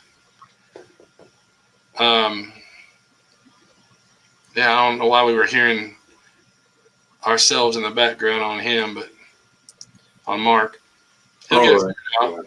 Probably by the end of the show. It'll all be sorted out by the end of the show. Yeah.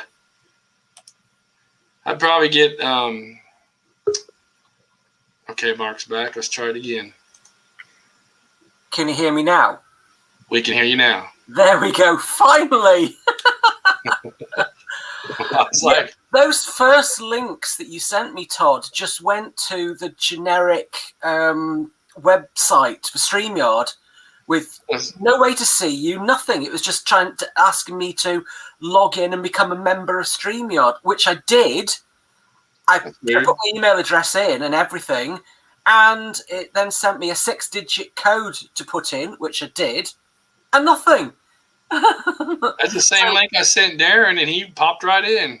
That's weird.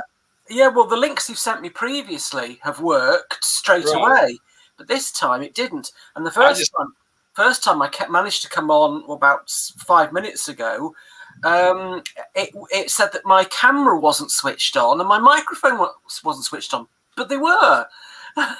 Yeah, so anyway, I'm here now. I've made it. Yeah, maybe StreamYard's having some difficulties there because it canceled my feed to Star Trek Props and Ships, but it's working in 1999 Props and Ships. So, yeah. Hi, Mark. How are you? I'm fine, Darren. Thank you. I'm glad you could join us. It's always nice to get one person's great, two's better, three's even better. Yeah, for a minute there, I thought I was going to be the only one today. I wouldn't let you hang like that, Todd. I just told the wife I got something. I had plenty to talk about, but it's a lot cooler when you have a few people with you. Absolutely. Yeah, I heard you guys talking about me. I was thinking, I've got to try to keep getting on, and you're talking about me. I thought maybe you fell asleep. So on. I said it's probably near 11 o'clock in your area right now, isn't it? No, it's 20 to 9. It's 8:41 p.m. here on Merseyside, next to Liverpool. Liverpool. Every time somebody says Liverpool, all I can think of is the Beatles. Yeah, that's what everybody seems to think whenever Liverpool is mentioned. But the city is an awful lot more than that. I think of rugby when I hear Liverpool. Rugby, yeah. And 2 football clubs. Yeah. 2? Huh? What? It's got 2. Oh. Yeah, it's got Liverpool Football Club, and it's got Everton as well. 2 football clubs. It has. So it's rather unique. Yeah, it is. What's going on here? So Darren, you said you asked me the other day about would I be doing any Space 1999 figures? Right. What I do is I use WWE 7-inch dolls, and I convert them by basically slapping polyfiller over them. Is what I do. So the first thing I have to find are dolls that have not got the or the let's say the extra facial features and hair and whatever. I need fairly plain looking guys and not too much big massive muscles because it just doesn't look right. Yeah. So I have to find some. So what I can find is what I'll use. But I originally started off. I only intended to make some aliens because nobody really makes any alien figures, and I thought I just want one. And I thought I'd give it a go. It took ages for me to find some suitable figures to use. Got them, and had a go. And of course, I made the first alien, and then a second, and I kept making some more. And then I think I tried the security guard, shadow security guard, in the blue outfit.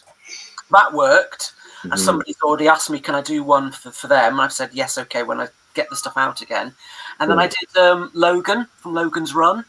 But again, obviously, the doll that I used doesn't look anything like any of the actors that portrayed Logan in the films or the television series. So as far as Space 1999 is concerned, to answer your question, I could potentially do a figure that looks like an Alphan, but obviously I couldn't find anything with a face that looks like any of the cast members that you would recognise. Right. So that's how I do them. Hold on. Hi, Roy. Hi, Roy. Hey, Todd. How's it going? Hey, Mark. Hey, Darren. Good to see you. Good to see you. Mark, as far as the facial stuff, do you sculpt your own stuff? No, I can't do stuff like that. No, that's why I just use the WWE figures, and I just look very carefully for what I can find. Right. I've actually found something that looks vaguely like Straker from UFO, so I'm thinking having a go at turning one of them into Ed Straker. So that's a project for later this year. And if I'm going to do Straker, I'm going to have to try and find one that looks vaguely like Paul Foster. So I might try that too. Yeah. Well, so I think. Roy? Sorry, go ahead, Todd. That's all right. I was just seeing how Roy was doing. Doing good. Hanging in there amongst dealing with this whole COVID thing, and just waiting for all this to change and we get our lives back to normal. But otherwise, doing okay. How are you guys doing? All right? Yeah, we're fine. Yeah, no, I had asked Todd to see, send you a link, because when it comes to fandom and Space 1999, I've seen a lot where you're attached to it or you helped organize it, and there's pictures of you in it, and it'd be kind of nice to have this round table, with you as part of it, and tell us a little bit about maybe what the last convention you attended was like. And if you have any future plans to have another convention in the future. I know the answers to that. Well, I'll try to answer those in the sequence that you asked those questions. In regards to the last convention, it was a wonderful event. It was a lot of fun because we got to have everybody together, and it was really, really special too, because we got to celebrate Barbara Bain's birthday, and it was something that she wanted to do, to be a part of, with the fans. There was a lot of people that helped to make that. It was myself, it was Gordon, it was Todd. I have to give a shout out to Rosie Badgett, because if it wasn't for Rosie, we would not have had Barbara there. And she was instrumental with that, and, with her connection. Rosie. Yeah. So definitely with that. And then there was a lot of other people that, came and helped behind the scenes with everything. There's too many to mention right now, but they know who they are, and it was very appreciated. So thank you to everybody that made it a successful event. I think the fans enjoyed it. there are always things that can be better and, could have been done better, and things, that, could have been more successful. But overall, I think it was a nice time, and it was great to have, everybody together. As far as doing something like that and organizing it again, now it's, honestly, 2017 was wonderful in itself when we did that convention. And again, it was Gordon, Todd, and myself that, we pulled together. And again, there were things that were wonderful about that. The fans really enjoyed it. And there were, again, things that could have been much better with that convention as well. But it's a lot of work. And you guys all know this. I'm like probably preaching to the, to the choir, as far as what happens with that. And there's a lot of other people that have organized conventions, and, but it's, next time I attend, which I'm hoping to be able to go to the UK in 2022, I'd be there as a fan supporter, and and just support those guys, with what they do, and hopefully it'll happen, with COVID aside and everything. But as far as fandom, I've loved the show since 1975 when it first started, and here we are, 2021, and we're still going strong, which is just amazing. So it's really cool is that not only has the show lasted so long from 75 to now, but the fans that have liked the show and enjoyed the show and loved the show, everybody has been in all their own pockets. And now what's so cool is through the graces of, the internet and technology, we can have this forum where, Mark, I believe you're in the UK. Darren, you're in Canada. Todd is in Kentucky, and I'm in New Jersey. I mean, Indiana. I'm sorry, Indiana. I know Kentuckian. Sorry, Todd. 3 out of 4 ain't bad. Yeah, that's close though. Very close. Close. My neighbor. But anyway, my whole point being is that we can come together and do this. And I'm gonna give my show a selfless plug right now. But it's like when I do the show that I do, Roy's Tie-Dye Sci-Fi Corner, I started it about a year ago, and having folks, join on, and it was just for the love of sci-fi and everything, and just trying to bring people together. And it's just nice that, same as, Todd's Corner, we have people that are joining from all over the world. So it's just nice to be able to do that. And yeah, I appreciate that, Roy, because it's you and Ross, right? Yes. And, I popped in, I think it was yesterday or the day before, and, Friday night. Yeah, Friday nights. And the energy and the laugh, the fun times you have between you two, you got quite a good banter going on there. And Yeah. I think you're very complimentary to each other, right? So your knowledge is similar but varied, so you can play off each other's strengths and weaknesses, and it flows really well. And I appreciate the energy, you guys are always laughing and making jokes and making light. And I think at the end of a long week, it's really nice to tune into something, after a long work week, that, you're having fun, right?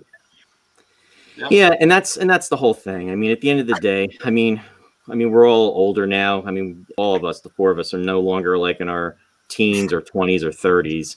No. And it's just that you start to look at life differently, and it's just, especially of late, I mean, just stuff with my folks and everything. I mean, they're at a different point now, and, it's just the things that you used to worry about years ago don't seem so important. And the things that are really important kind of are really hitting home now. And it is nice that, we get to do things like, Todd's doing right now.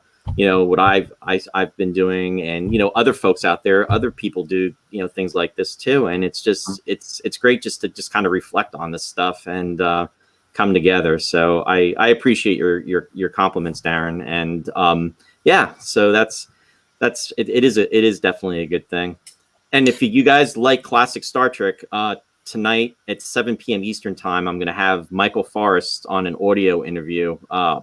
The Greek god Apollo himself. So if you guys want to tune in for that.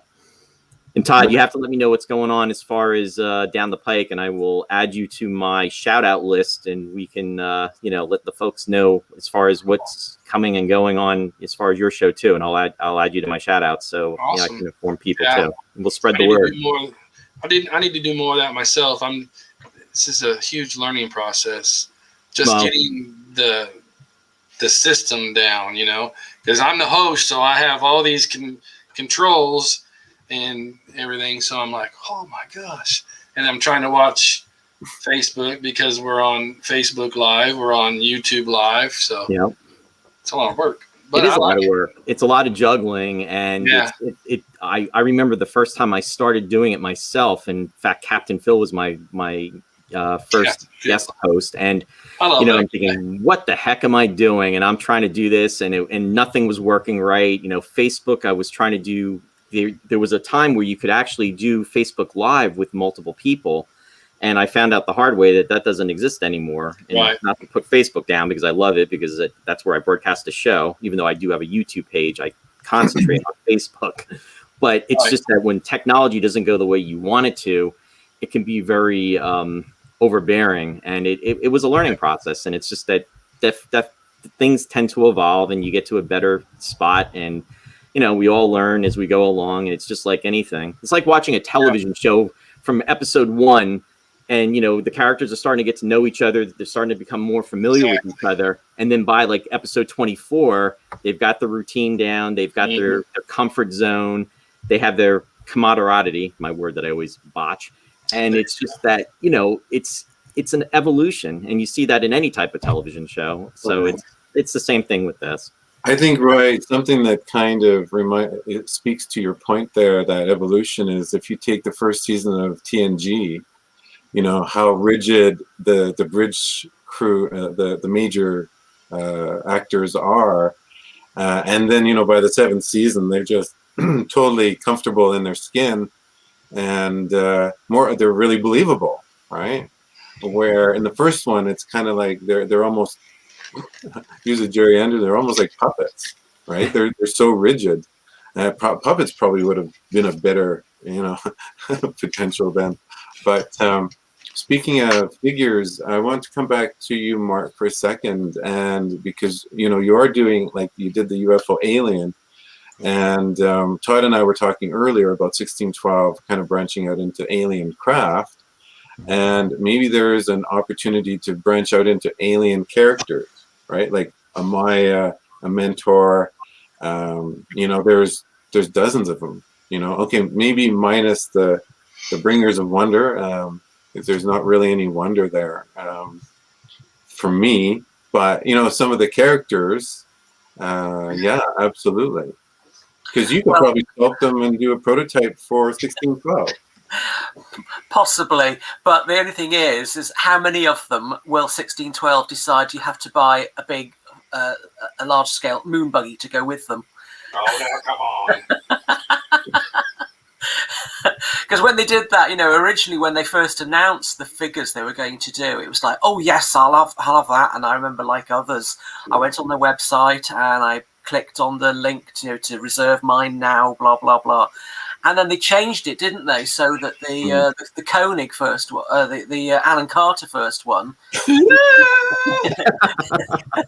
need to get this moon buggy with, and it's like, why do I want a large moon buggy? That's very nice, Todd. Hey, that's a pretty good sculpture from Oliver. Here I go with names again. I need to learn. Actually, it is quite well done, Todd. It is quite well done. But then I'm also thinking like Brian the Brain. Yeah. Right, would be a nice, and put some light and sound, have that voice, a very distinctive voice, right? I forget the actor's name, but I don't think anyone else could have pulled that kind of character off with a different voice, really. It needed to be kind of campy, and childlike and adolescent-like, right? It needed to be that way because, a computer that kind of went off the wall and killed his crew, is obviously evolving and doesn't have a lot of sensibilities, and probably like a child in many respects, right? So, no, I'm sorry. I just looked at Facebook and they're bailing me out here. Oliver Xavier is the one that does these sculptures. Thanks, nice. Bernard. So Dave saves my ass once, and now Bernard's there for me. Todd, how old is that sculpture? A couple years, but he still has the stuff. He does. Yeah. He does Maya. I've got Maya up here. I've got a couple monsters and Koenig. Todd, can you post a link to his website for us? Like, that would be nice. He's another one I'm going to have on the show. So here's Koenig. Oh, very nice. That's lovely. Very nice. Yeah. He's got his stun gun out there, and he's his face is there. Yep, it definitely is. That's good. He has the blue jacket. 12. And then yes. That's amazing. That is awesome. Great work. He does great work, and I want to have him on the show also. And I'll put in the comment section a link to him. But they're and this is his actual. He painted these, so I mean, wow. You can see how nice everything looks. He did a wonderful job. Look at that face. You know, it's interesting. You were talking earlier about the props and everything, and about the replicas, and how, right now, I mean, we're very fortunate to have all this available. And it's like, I remember back in the day when we were kids, and they had those utility belts out, and they had those stun guns where you would press the button and those discs would fire out. Oh yeah. And they also had the one that was like a flashlight. I think the very top, it was like a red gel, or like a red piece of plastic, and when you press the button, it would light up, and it was like the closest thing we could get to a stun gun. Oh yeah. And it's just amazing. If we had this stuff, I mean, when we were kids, obviously, I don't know, our parents would probably want to strangle us because of, the cost and everything. But it's just, we had the Making of Space 1999, and there's that one photo in there where they had the stun gun that's, face up, and you see the selector on it from year 2. And, it was photos like that, they were so rare. And then also you had that image of the Comlock where Koenig was on the screen, and it was from, I believe, Matter of Life and Death. And also, if you had those Dunris cards, I think it was card number 5, they had the 2 Comlocks where Martin and Barbara are holding them. And, and it was like photos like that were just so rare. And, now we are so privileged to have all of this, merchandise coming out. It's just really, really cool. But Roy, I don't think here in the UK we had as much merchandise as you guys had over in the States, because all I can remember back in the 70s were the Dinky Eagles, which I had. There was also the the figures, like similar to the Mego figures, Palitoy figures that we had. I remember I had Paul Morrow and the Alien, the Anthony Valentine Alien from War Games, but I never got to see any of the others, which I would have loved. Never remember seeing them anywhere. And then there were the sweet cigarette cards that you could get with the small little cards in, photos from year 1. Which at the time to me didn't mean anything because I'd only ever seen year 2. And then, of course, there were the annuals that came out every Christmas, and Look-In Comic, which had obviously photos and comic strips. I don't know whether we even had the lunchbox here. I mean, other people might remember these things, but I certainly don't remember seeing those myself. And if I had, I probably would have pestered my parents for them. Right. Mark, did you have the little comic book with the 45 insert? The little vinyl insert? The little 45 albums. So you can listen to it. Yeah, because I think the ones that I have say like 15p or 25p. I do remember the big LP records. You see them crop up on eBay from time to time. and it's different actors doing the voices. It's condensed stories, different music. And I remember, I mean, the album covers, the album, all the photos from the series were great.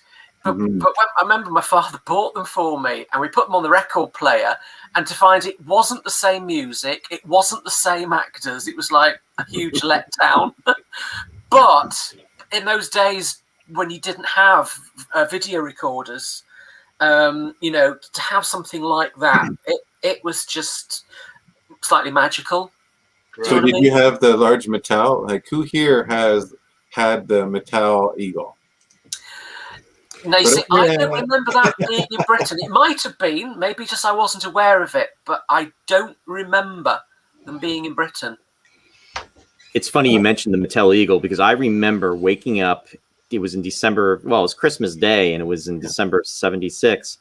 And what happened was I woke up, got up out of my bed, and what was right there, right besides the bed, was the box of the Mattel Eagle, and I was ecstatic. That was the big gift for Christmas, and boy, I was in seventh heaven. That was just like, wow. And I still actually have it, and it looks like it's been through some of those crashes that Alan Carter did many times over, because unfortunately it just it's coming up on 45 years. But that was just an amazing gift, and I mean, we're all there with that.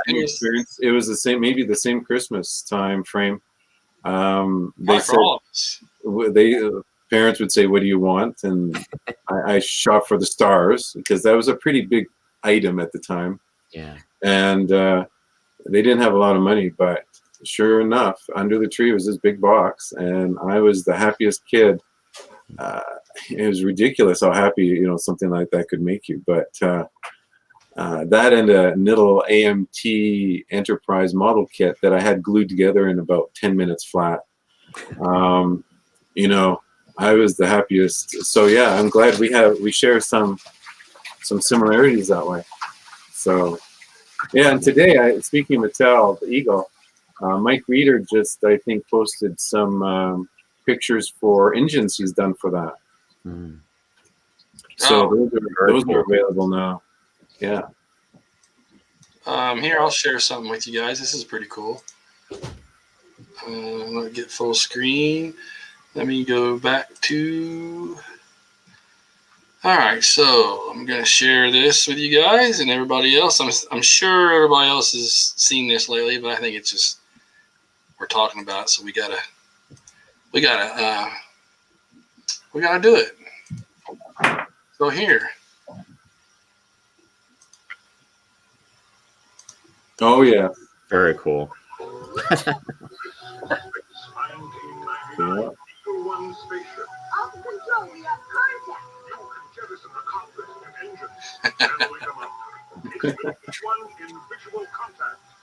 I resemble one. We definitely did not have that in the UK. Wow, Mark. No way. I would have. That's a bummer. I would have killed for one. I really would have. Every time I know anything about it. Well, the nice thing, Mark, I always had that out, and I was playing with it, and while the show was running. The nice thing, Mark, is at our age now, you can just reach out and buy it. That's the nice thing. There's some things when you get older, it's nicer because you can say what you want, and you can drive to where you want, you can order what you want, and it's just a matter of paying for it, right? I guess I've seen one of those recently. It was mint in box, not even opened, for something like $1,000 or $1,500 or something like that. I believe it. So you can buy them even not even open. Who knew? But yeah, you'll pay some money for that. Yeah, and they're probably few and far between too, as far as the ones that are out there. Yeah, probably. Amazing. So I have to ask you guys, and I'm sure the answer is going to be yes across the board. Did you have your cassette tape recorders back in the day taping those episodes? Yes. Oh, hell yeah. Yeah. Roy, that was so funny because I listened to you. I think, were you on your show, and you had mentioned something about taping Space 1999, and I couldn't believe when you started talking. It was like I did tape them, and I even made little inserts for the cassette holders. So did I. And one of the strangest episodes, and I think it was when the broadcast was coming to an end. The one that was showing was what's the sun? The episode where that planet it glows like an eyeball and it takes over the computer, the people like the computer. And Ring Around the Moon. Ring Around the Moon. Ring Around the Moon. I don't know why I taped that one, right? But it happened to be one of the only ones I could ever find and subsequently listen to, like you did at night. You're like listening to it, and I listened to that thing backwards and forwards and backwards and forwards. It was amazing to hear, you know. And Mark, you probably did the same thing. Yeah, as I've told people and on my website, for me it was really difficult because I got to see Space 1999 first in 1976 when Year 2 premiered. And I was living in the ATV Midlands region in the middle of the UK where it premiered. And after so many weeks of getting really hooked onto it, I think it was from about the 5th episode onwards that I started recording episodes. And I recorded 9. And then we moved to Wales, where the local ITV station there did not show Space 1999, and I could not get to see any more of it ever. I remember joining the fan club, Space 1999 fan club, around about 1979, and some guy had audio taped the whole of Year 2, and he sent me the audio tapes, copies of them, so I got to hear all of the rest of the Year 2 episodes before I could even see them. I didn't get to see many of them until 1984, when HTV finally did buy Year 2 and start screening it, but they only screened the first 19 episodes of Year 2. The rest I had to wait until 1990 when somebody sent me them on videotape. And I remember going on holiday with a girlfriend I had at the time, and the tapes arrived just as we were about to set off for Scotland. And we took the tapes with us to the holiday cottage and watched them together. So from 1976 until 1990, I had to wait to get to see the last few episodes of Space 1999. And it's talk about building up to your anticipation after listening to all that and then finally seeing it. You know, that would have been. It was magical getting to see the episodes, having lived with them for so long, having loved the series for so long. And for me, that's why I think listening rather than being able to see the episodes of Year 2, why I have personally such an affection for Year 2, and particularly Derek Wadsworth's music, because that music to me was just the thing. You know, I loved Derek Wadsworth music, and I know many fans talk about this, those who saw Year 1, and then when Year 2 came along, they went, oh, I don't like this as much. What have they done to it? It's horrible. I don't like it. For me, the difficult thing was then watching Year 1 when I started to see a few episodes in 1978. And for me, it's like, where's Maya and Tony? Command Center, what's happening? Where's that gone? The music's so different. It was the reverse. And it actually took me a couple of years to actually get used to and appreciate Year 1. Because for me, Space 1999, the format for me, it was what Year 2 presented, not what Year 1 was. And do you know what I mean? So I was the reverse to most fans. Yeah. It's funny you mentioned about Derek Wadsworth too, because I remember him being interviewed, and I don't think it was an audio, but it was more of in writing, and he really was trying to come up with a theme that was going to be spectacular. And I remember him even saying that the one theme in television history that really stood out to him was the theme to Hawaii Five-0, which I loved. I mean, that show was on 68 to 80, and I mean, not only was the theme impressive, but I mean, the opening credits, and it grabbed your attention. And he was really trying to catch that with Year 2's theme, and it was catching, and it was, you know, action orientated, and it was totally different than what we were used to for Year 1.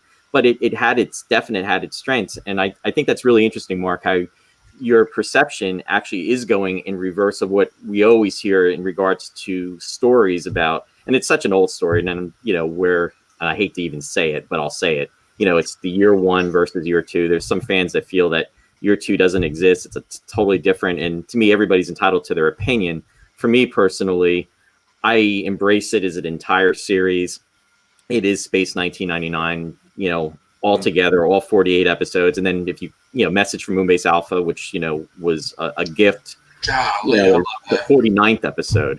But it's it's all encompassing, and it's whatever your personal preference is, but it is the series. But that's pretty cool that to hear a different perspective than we're so used to hearing, and to hear how you came about with that and how everything evolved. So that's pretty neat. I agree, Roy. That is such an interesting perspective, Mark, that you shared with us, that, because I know at the time, those were the weekends, filled with Atari 2600 games and in television, and, listening to the radio while you're model building with your friends, the top 50 rundown. And, then Space 99 came on, and then the parents would make supper, and we'd just work right through our models, right through supper into the wee hours of the night. And so when I saw the year two come, it was almost like I got the sense that year one had disappeared and Space 1999 was going to disappear. That was it, right? And then all of a sudden, when I saw the credits, the opening credits for year two, I was just like thrilled. It was kind of like, it's kind of having a second birthday, right? Like, there's more, and that's kind of catchy, right? And it's colorful and it's catchy, and I thought, oh, thank God it didn't disappear, and there's more of it, right? And so I like them both for different reasons, right? Like, I like the first one because it was establishing the fundamental show, the outline, the framework, the character development, and characters that weren't in year two. I did appreciate, like Barry Morris as Victor Bergman in year one, and a few others. But year two came with.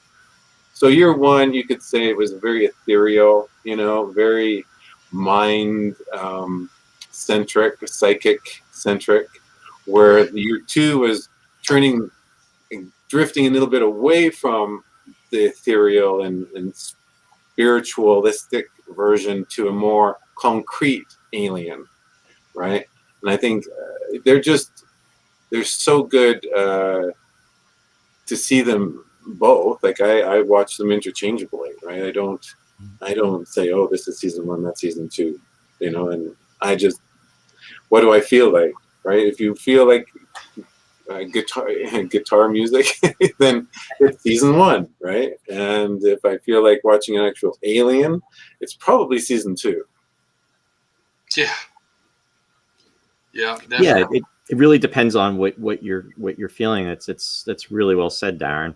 And it's funny too when you're mentioning about like seeing it for the first time. I remember it was like the last week in September, and I remember all the hype and everything there. We knew the show was going to be back. There was a lot of talk about, unfortunately, Barry Morse wasn't coming back. Catherine Schell was going to be coming on as Maya, this new character. And there was a lot of anticipation in regards to what is this new show going to have. And I remember we were at my grandparents because we were about 45 minutes away because we lived in Jersey, but northern New Jersey. My grandparents were in Queens at the time. And, I'm looking at the clock because it's 7:00 on Channel 11. That show was going to be on, and it was literally like a 45-minute drive. And I remember saying to my mom and my dad, are we kind of going yet? And it was kind of like almost rude as a 10-year-old because, I wanted to get home and, to see the show, the premiere. And we got in like at 10-7 that night.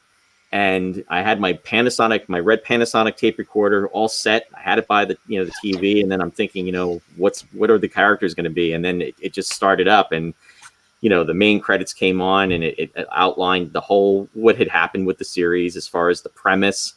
And then it had the opening shots and everything with the Eagle heading towards Psychon. And you saw the command center. They did that angle that they very rarely do where you're seeing the big screen. And I think they did it in what was it, the Lambda Factor. That was another episode that they did it, but it, you know, and then they actually matted in the image, but it was something that you really, that perspective that they didn't do as much as they did they did in season 1, but it was cool. And then, you know, right away you're looking for familiar faces, and right away you see, obviously, you know, you see Koenig, you see Dr. Russell, you see Alan, you see Sandra, and, you know, nobody else though. And that to me was disappointed. It's like, where was Paul? Where was Tanya? Where was Kano? Those were the 3 that, you know, it's like immediately what happened to them. And, you know, and then it just went from there. And then later on, we got to see Anton Phillips, because he was in the medical center. So that was good, because we knew he was back and everything. Yeah. But it laid the groundwork. One thing 11 did too was they butchered the episodes. And unfortunately, it was because of running time with the commercials. But all the stations were doing it, where they would take out certain scenes that they felt, and when I say butchered, they actually did a very good job of it in regards to story content, because they took out items that wouldn't damage the plot, but as fans, when we had that extra material in there, it was like, wow. But if you watched it on another station, because my parents moved out to this area in December, I was watching it on channel 17, and then 17 would be a week behind 11. So when I'm watching the episode, 17 would have extra footage that 11 didn't have. So I was in essence getting to see, you know, the full episodes, and I was like, wow, you know, so it was almost like watching it for a first time, because all the stuff was cut out on 11 as opposed to 17, yet 17 was cutting out their stuff that 11 had. But right. It's really cool to talk about all this. So Roy, maybe we should ask the group, who, like, if everyone could list maybe their top favorite episode of season 1 and their top episode of season 2. Yeah, we can do that. Sure. The Space 1999 fan group does that fairly frequently. You get some usual suspects are always at the top. Oh yeah, Dragon's Domain. Yes, yeah. War Games would be one of the good ones. Guardian of Paris. Yeah. I do like that one too. Now that you're saying that, I'm amending my list. I was going to say for season 1 it'd be Breakaway, right? Because Breakaway kind of set the tone for the whole thing. That's always a good one. Yeah. Well, here we go. I'll just say my favorite year 1 episode is Force of Life. I just think that encompasses what was really best about the series, because it wasn't another alien planet they were coming to week by week. Yeah, how could they travel that through space that quickly? It was something set on the base. The alien menace came to the moon and whatever, and the story was told. And I think if a lot more of the stories have been like that, you know, more of them going to a planet of the week type of thing, those interest stories on the base itself, I think, were what worked best. And you just, how claustrophobic living on a base like that would be, you know, if something like that was happening. Do you know what I mean? And that just, for me, encapsulated what was best about Space 1999. For me, that episode. And the other one I have the softest spot for in year 1 is Alpha Child, because that's the first year 1 episode I ever saw. And I wanted to be that kid. On Alpha. I agree with Nick McCarty. Another Time, Another Place. That's a very popular one with amongst the fans. Always comes up quite pretty well in the top. And for me, it'd be another one would be crap. We were going to have her on the show or at the convention. Roy, what was her name? Oh, Lisa. You're talking about Lisa Harrow at Lisa Harrow. Arcadia. Yeah. Testament of Arcadia, man. Yeah, that is a cool one. And then, shoot, I could go on and on, but you know, Collision Course. I love Aura. I love all that stuff. Do you know, I have to mention the Metamorph though, because the Metamorph, you know, that introduces us to Maya. And yeah, for season 2, that would be one of my best, Metamorph. But all the ones you've mentioned, I think, are great. And, you know, it's something that I'm learning just by listening to you all is that, yeah, you're right, Mark. The first season, you know, basically because they were just blown out of orbit, you know, the aliens had to basically come to them, right? It's like, you know, if you think about it, very few times, the asteroid with the prison, the prisoner locked inside, Yeah. Into eternity. happened to come into orbit, and was it Exiles as well, right? Came to the moon, and most of the spirits and other forms of energy came to the moon. So, and I think that was because they were, they had that sense of isolation, and they were going to experience things in the base themselves. And then the second season, it was like, wow, we got to get out a bit more. There's a planet coming up. Let's plan, guys. Okay, we got like 3 or 4 days. Let's see what we can do. Right. And, it was kind of intense and full of energy, and I liked season 2. I guess I'm a bit prejudiced because I have Eagle 3, so and I didn't notice that, and it wasn't a condition of me, purchasing it, but like 80-90% of the shots are Eagle 3, and I'm like, oh, that's Eagle 3. I didn't know that. Of course, when you finally get the Blu-ray, you can see things, right? But no, thanks. It's interesting. It's nice to hear what people and I resonate with Roy's pick, like Guardian of Piri. Like it was so different. Yeah. And again, a structured society versus and then of course they end up leaving it, and it turns into, because time begins as normal, things grow, and it turned into a paradise. Right. Like that. So there's a lot of this kind of irony, and I think if we look at our lives, there's a lot of irony that happens. This world is just full of irony, juxtaposition of what's going on in politics, religion, even on Facebook, for example. Oh yeah. So plenty of that going around. There. The way everything was done with the show, I mean, it definitely it was very thematic, and there was so many underlying things. One of the things you brought up too, Mark, about, I mean, Force of Life is definitely one of my favorites that is on the list. David Tomlin, who directed that, I mean, he used a lot of visuals in his work. I mean, right from the onset, in the opening scene, when after Zorf passes out and they're trying to contact him, and he's not responding, the camera goes upside down. Exactly. And that's imagery to say, their lives are about ready to go upside down, because this is like the beginning of what's going to happen.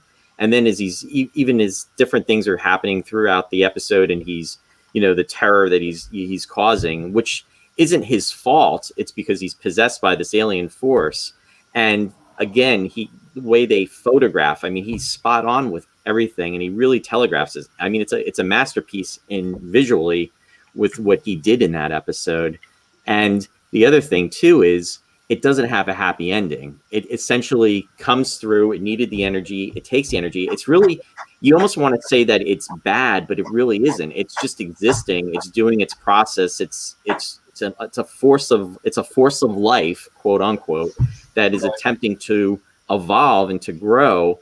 And it does just that. And it uses Anton Zorf, to quote Dr. Russell, is a catalyst, or actually I think Koenig said it, using him as a catalyst. And then after he gets the energy, or it gets the energy, I shouldn't say he or she, it's on its way, and that's it. And it's, he's gone, he's dead. And Eva is just, she's just left without Zorf. And it's just, again, the mysterious unknown force coming through, which totally embodies the first season of Space 1999. And it hits its mark on so many levels. It was really good. And interesting too is everything is contained on the base. There's no planet. There's no eagles. It's one of the few episodes that, there are no eagles that are utilized. It's all self-contained. Yeah. We do get to see the Comlock, though, used a lot, which was kind of cool, as we did in the first season. That's something I definitely missed in the year, too. I mean, there was only, I think the Immunity Syndrome, they used it, and then also in Rules of Luton, but they superimposed, they had the matte image, and it was color with the trees. But yeah, definitely an excellent episode. Here, I want to show you guys my prize, since we were talking about it earlier. That's nice. Mattel Eagle. It's all been refurbished and put into, the right colors they should have done, but that's beautiful, Todd. It's definitely one of my childhood loves, and I and it's a proud possession of mine. Very cool. I would have loved one of those in the day. Oh yeah, when I got mine for Christmas, oh my goodness, I couldn't. I didn't want to open any other presents. Once that one got to me, I was done. That was the big one. Yeah.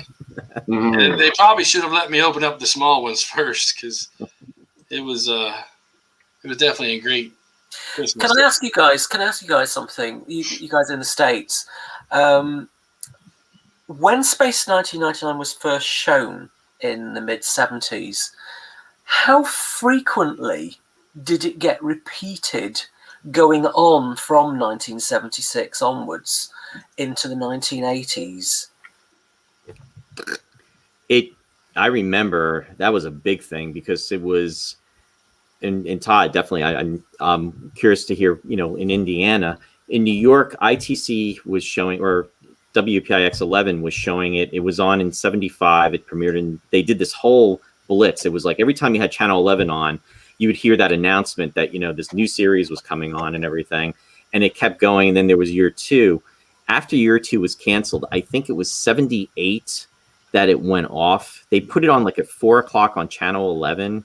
They moved it from like 6 o'clock to like 4 o'clock on Saturdays. And I remember then what they did was they put Dance Fever on, and I was so ticked, because I was like, who wants to watch Dance Fever with Denny Terrio? Not that Denny Terrio is a bad guy or anything, and nothing against Denny Terrio. That's my disclaimer. But it was just like, why is 1999 gone?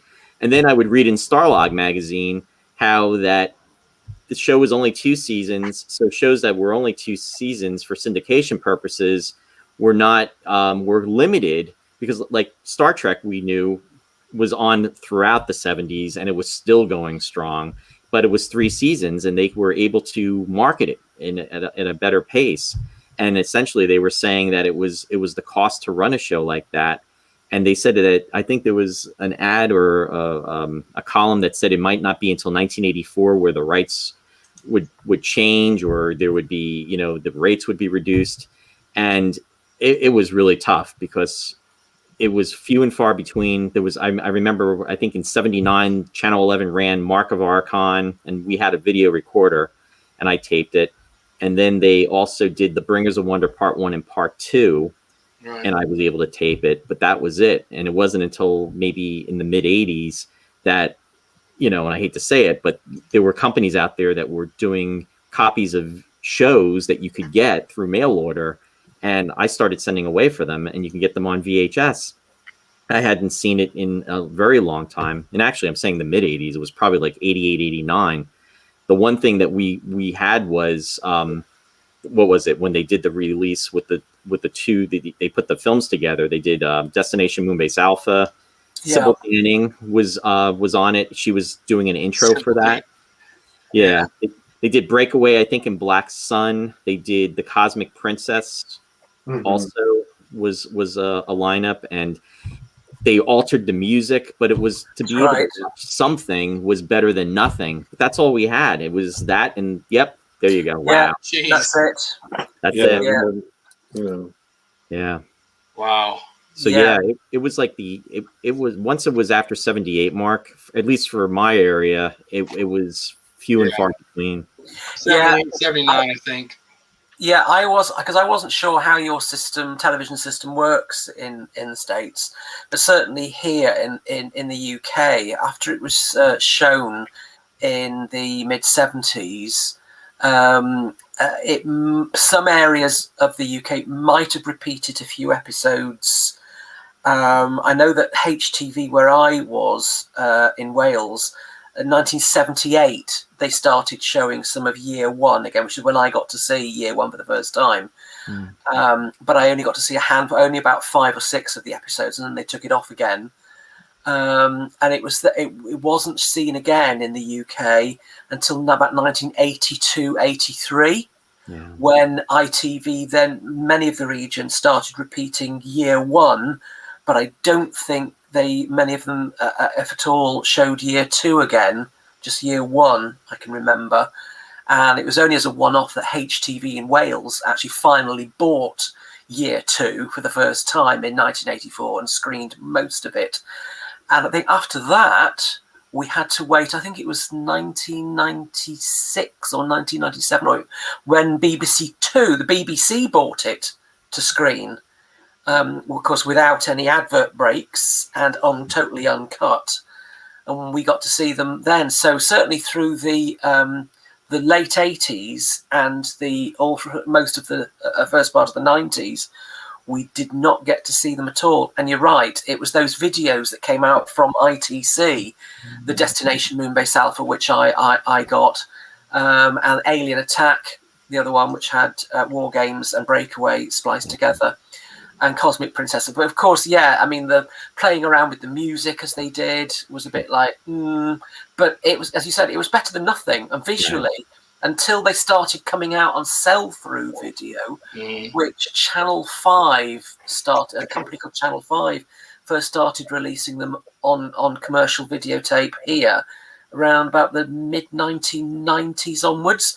But on VHS, they would only put 2 episodes on each cassette tape, and they would only release 2 tapes at a time. So you could buy 4 episodes, and then you had to wait 2 months to buy another 4 episodes, and then you had to, and so on. And it took over a year, I think, or more, till you actually managed to get all 4. Well, I say all 48 because what they didn't release were the episodes which had been used in the compilation films. Right. Because they were still, to be used by the companies releasing the compilation films. So Breakaway, War Games, and Bring Us a Wonder Part 1 and Part 2, Metamorph and Space Warp, was it? They and Black Sun and the other one that was Collision on Course. That one, Collision Course. Yeah, they initially were not released as proper original episodes on commercial videotape. And it really, I think, was when the first DVD set came out in 2002, when I got it, was when you finally got everything correctly, episodically, as it should have been. Kids today don't know they're born. In most of their favourite TV series, you can get either, if it's not streaming, you can get it on Blu-ray or DVD or whatever. Just think, to us, back then in the 70s, to know that you could have a format where you could have all 48 episodes to just plug into your television set and watch them all again whenever you wanted. It was like, that'd be great. Oh! and even before that, I mean, back in the day, the word rerun was our favorite word to hear, because that was our friend. Because if we missed something, okay, we'll catch it in reruns. Yes, yeah. Well, when did the VHS tapes come out, Roy? Do you remember? Oh, jeez, in the 90s, wasn't it? I think so. I think it was 80. I think it was like 1990. It's about 30 years, because J2 Video did that. J2, I think, yeah. Yeah, I got mine from Columbia House. Yes, Columbia House too. Thank God they had a thing you could do payments on, man. Because I lost track from the time.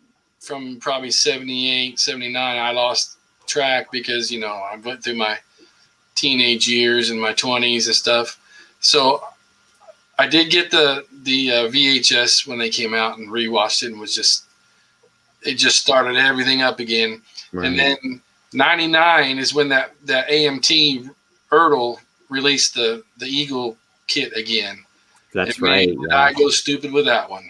I probably went in and bought, I checked every model shop, and because I was living in South Carolina at that time, and I probably bought 10 or 15 of those at once. Wow. So, I mean, it just rekindled everything, and then I kind of lost track of it again. I mean, I could watch the show on the VHS, and I had my models and stuff, but so 2013 comes along, and I'm sitting here typing away on the computer, this is all cool, I can look online and stuff, and I find the Eagle transporter for them, and this is behind me is what happened.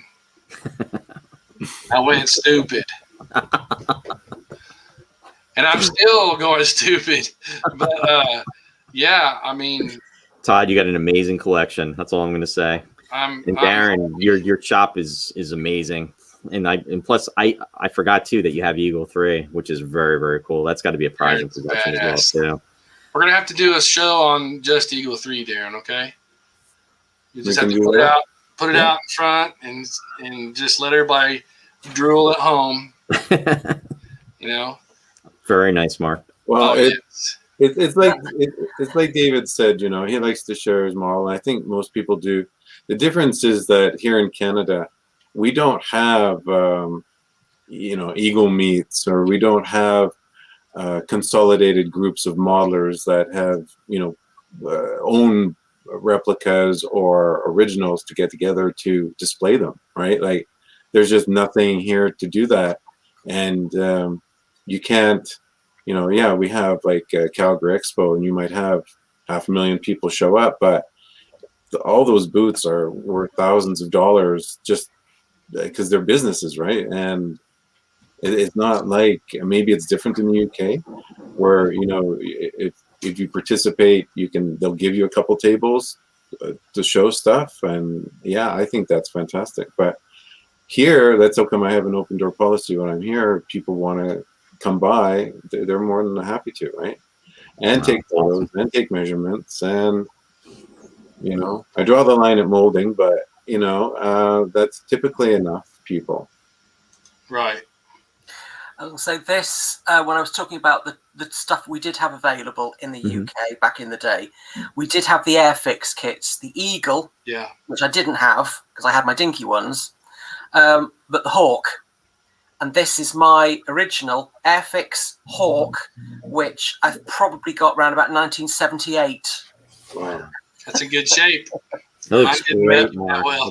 Well, I did repaint it a few years later, but it's very basic, which is why I'm really looking forward to the 1612 ones when they come out soon. Yeah, those are going to be amazing too. But that fact that's 43 years old. Warp also did a really good job of the Hawk, Mark. Sorry? The Warp. This. Warp. WARP, the kit, the garage kit manufacturer. In the UK, the company name is Airfix. Yeah, no, that's Airfix. Yeah, that's the Airfix one. Yes. But there was another company put out one very similar to that size, but it's very accurate. And you can find them on eBay still, right? The resin kits. It's a one-man shop. He does it right out of his garage. That's amazing. I know the guy's name. I can't remember it. I've talked to him a few times, but that's how the Warp kits that came out are how I did my episode Eagles. So before 1612, Todd got the Warp kits and sent them to my buddy in Florida, Tim Nolan, and he put all that stuff together for me. So I had the glider, I had the Jim Small glider is what I have, but the side boosters, the grab arm, the what is that little tunnel that goes between the two Eagles? The travel tube, you mean? Travel tube, yeah. Yep. I had all that stuff. And so I had that stuff before 1612 even thought about it. Nice. Thanks to the Warp guy. Yeah, that guy, he does really good work, right? Oh, look at that. Nice. Yeah. So the head profile is pretty accurate, right? Yeah, he did a good job. He's got metal, engine, not engines, guns on the wings. I just threw some proper orange on. Hopefully one day I'll get the white on too, but the spine, this is kind of a mix smash. I used a combination of the Airfix and the Warp because I didn't have a full Warp kit, but it does make a very nice replica. Oh yeah. Very, very accurate. So that guy, I don't know who he is. I've never talked with him, but excellent work. Here is my oldest kit. This is my 1976 purchased and built AMT Enterprise. Whoa. Very I nice. got the same one. I Yeah, mean, I love it. not up to Mark Myers' standard in any way, shape, or form. Neither is mine. But yeah, I had one of those. Didn't even come 1976. close to that. Yeah, Yeah, and I've mine still didn't got either. it. I mean, the red decals, everything, it faded on them. It faded on Yep. it. So I'm getting some new ones so I can give it a refresh at some stage, because I've been inspired by Mark's. Hey, speaking of decals, does anybody know where? There used to be J-Bot that did decals, and from what I understand, he's getting out of it. He's He's hit and retiring or miss. something. He's had a tough time So, health do wise. we have an alternate to go to for decals? Not yet. Yeah. Another thing I'm trying to work on. Here's that Warp Hawk. This is the one I have. It's Very nice. all resin, and like you said, he did a good job with the nose. The model work is incredible. Yeah, some of these garage kit guys are, They're very, spot on. very good. Guys, I have to break away because I got to prep for tonight. But Yep. It was wonderful. Thanks for having me on. I really appreciate it. It was nice Thanks, meeting Roy. you guys in person, Darren Thanks, and Matt. Mark and Todd. Good seeing you again. And thanks for having me jump in too. Right on. See you, Roy. See you, I'll see you Roy. guys. Great having you. Take care. That was nice. Yeah, Yeah. that was nice. I think Gordon's watching us now. He said, "Mark, is that your original Hawk build?" Yes, it is 1978. 1978. Yeah. I'm gonna back up and catch up on some people that said something. We were talking about the VHS tapes. Peter O'Rourke said, "Yeah, the quality of the combined episodes wasn't great on VHS." True, but it was all we had, and I'd watch it. I don't care what. I'd watch it anyway. So, and then the Airfix Hawk kit is a good kit, much more accurate than the Eagle was. Yeah, definitely was. Yeah, it seems like they nailed the Airfix Hawk pretty close to even to the length, because when Jamie was doing his what do you want to call it, investigating everything, the length is almost spot on. So despite the few of the inconsistency that Airfix had, the Hawk was the more of the better, what do I want to say, more accurate than the Eagle, obviously. Yes. Somebody recently sent me.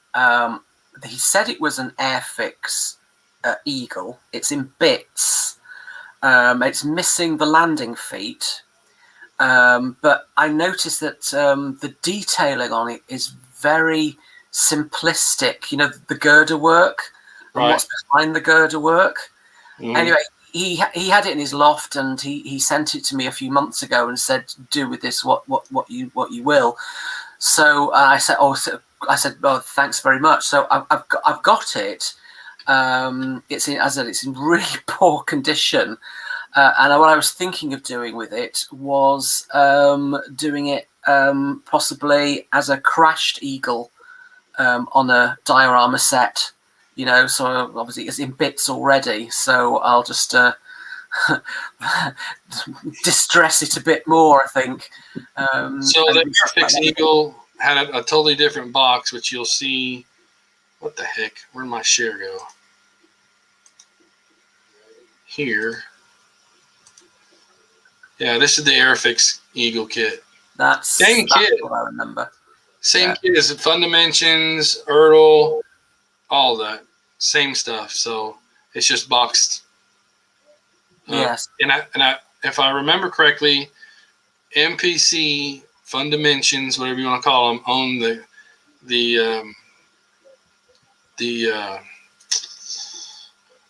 what do you call them, molds and stuff like that, and then they sent the UK the model kit without box, just in bags, and then they boxed and sold them like that. Same with the Hawks. Say, Todd and Mark, how many of those have you bought in the past? Way too many. Yeah. Now I didn't see a lot of these Airfix because they hadn't made it over to the U.S. In sales back and forth. But the original Fundimensions, those were very popular. But like I said, I didn't get any of those in the beginning. I had a built Eagle that my next door neighbor Tom Brown had, and I believe he finally gave me that Eagle, and that's what how I got into Space 1999. The first kit that I saw later on was the AMT Ertl kit, which I've got a few of those myself. So it was a hit and miss here in the United States, but thank goodness for good old Facebook and internet. Got me back, reeled me back in. Zzz. Yeah, in the day back then, when kits, we relied on kits, and you couldn't find them because they're either not in the store, they're not in the hobby store, they were sold out or whatever. Right. I remember there used to be model kit mailing lists from collector, like people that would have these unbuilt kits, and they would resell them, right? And there was one in the U.S. called John F. Green. John, middle initial F, last name Green. Really? And he had put together, alphabetically by manufacturer, like Academy, Airfix, and so forth. All these different manufacturers. That's the one. That's the Fundimensions that I mentioned. That's the first one that I had. And subsequent ones, they all got destroyed somehow. I don't know how, but I tried to keep one glued together, pristine, in a Ziploc bag, in my drawer, so nothing would happen to it. And I still don't know where it is today. So, it doesn't matter how many, sometimes those model kits. And 1612 Product Enterprise is just so much more robust.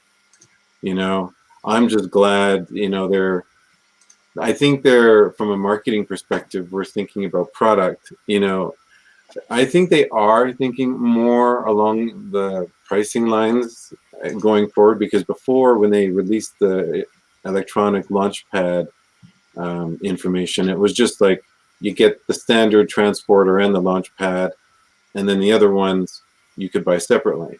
And now you get the standard one, the launch pad, and there's 5 Eagles altogether for, I think it was £260 or something like that. 250 pounds. Yeah, but I actually did work out, unless I got it wrong, I worked out that the price of buying the whole lot together didn't really make any saving on buying them as individual items. I thought you at least would save £20 or something by buying them all together, but to buy the whole lot together as one package. But I don't think it worked out that way, unless I did the sums wrong. I did it very quickly, trying to work out what did each Eagle cost, therefore, separately. And I think it came out about the same sort of figure as buying them separately. So I don't think it made that much difference, to be honest. But I certainly just clicked buy the lot. I was originally only going to buy the launch pad with the one Eagle, but then when I saw the offer of buying the whole lot together, and I just thought, go on then. That's what I did. So it's just easier. Yeah. And I think that, some of us, like when I have the space in my next house, I'll probably have to buy 3 more of those sets, because I would build the rest of the moon base in scale with that. Right? Yeah, that's something I thought of. Yeah, but because I already got my card versions, which you've seen, that I built a couple of years ago, and I'm still building a few more buildings for it now. So I always said it's 1:76 scale, but I really made it to fit the 1612 Product Enterprise moon buggies. as a rough guide, because I could put those moon buggies in with it, which I saw somebody else do. Some conventions, some photographs. I saw somebody done a couple of moon base alpha buildings with small moon buggies, and I thought, well, the 1612 moon buggies, if I could build a moon base to go with that's how I built it. And as we now know, that as you said before, the 1612 scale of Eagle is probably 1 to 87 rather than 1 to 72 or 1 to 76. That therefore means that my Moonbase Alpha model is probably nearer to 187 scale than 1 to 76, as I've always called it. But yeah, I did think when they announced they would do the actual launch pad, and I thought, if only I built the rest of my alpha buildings to that scale, it would be great. Yeah, wouldn't it? Because the launch pad that I built was the last thing that I built in that scale, once I'd done main mission tower and other buildings, because I really didn't think I could pull it off and do it, but I just kept pushing myself all the time. And what really helped was, the actual launch pad surface, it's the Coastal Kits round pad, you could buy.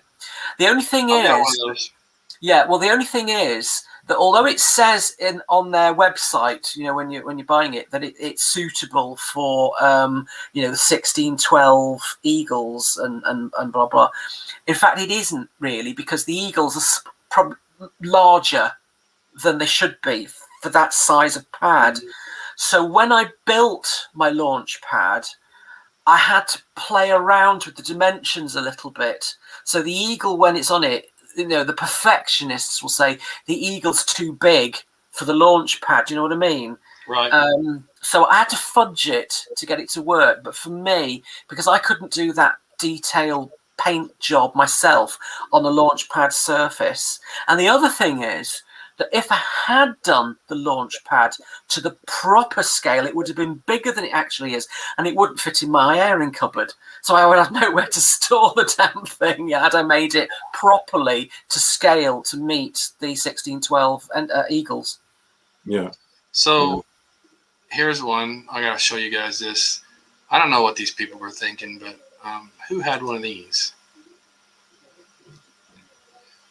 Is that the ugliest damn thing you ever seen? Until recently, I seeing them on Facebook, somebody puts them on Facebook, I didn't even know they existed. Yeah, I didn't either. I would have been very disappointed had my parents brought this home instead of the Mattel Eagle. I'd probably cried. What the heck is that? I do remember probably in the very late 70s, maybe very early 1980s, maybe 1980, 81, in a newsagent's store where I lived, there were some model Eagles that were slightly smaller than the dinky ones. I think the beak was blue, and the side parts were blue, with the main pod was white. But in place of the landing feet, they were on small black wheels. And I remember my mother saying to me, "Oh, look, it's one of those Eagle things that you like. Are you going to buy it?" And I looked at it and I saw the wheels on it, and I thought, "No, it's got wheels on it. This is just a kid's toy." Yeah.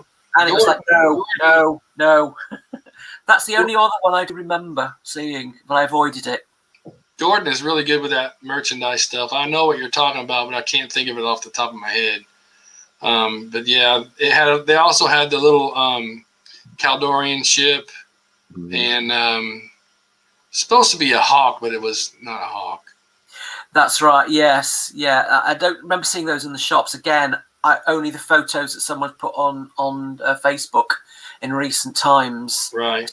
And I think there's one of those Caldorian ships. It's and one of the hawk, which actually looks like an eagle. Right. Someone's had one on for sale on eBay for ages at a ridiculous price that no one's ever going to buy it. And I think it's been sitting on eBay for the last 3 or 4 years, and no one will touch it with a barge pole. Yeah. Yeah. It's there's been some weird stuff. I mean, just like Star Trek, you had some, the little helmet with the little light on it and everything. That was never in the show. Come on, people. You're just trying to use the brand to sell your stuff. So. And the alien car thing, Space 1999, the alien, and that. I mean, again, that was like, I was like, that was never in the series. How can they get away with that? Branding it as Space 1999, it had nothing to do with the series whatsoever. Here in the U.S., they got me on that one because I was like, I don't remember that being there, but they've got Space 1999, so I have to have it. So I bought it several times. Do you think it was an episode that perhaps you might have missed? Yeah, because I knew there were some episodes I didn't see yet.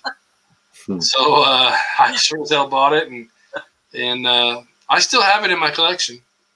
I think it's a cool little kit, and the astronaut that comes with it is not. They could have done a better job with that and put the right type of helmet and everything, but yeah, they got me on that one. And the other day, did somebody put on Facebook one of the pages? It's like a plastic darts game toy. It was like a gun that fires plastic darts, with rubber on the end. And it's Space 1999, and it's got a picture of Koenig and Victor, go into war in space with your dart gun, and it's like, not even close. What? Yeah. I was trying to find one of those things, and like I said, it's cool to have two screens because I can talk to you guys, and if somebody brings something up, I can jump over here and look for it.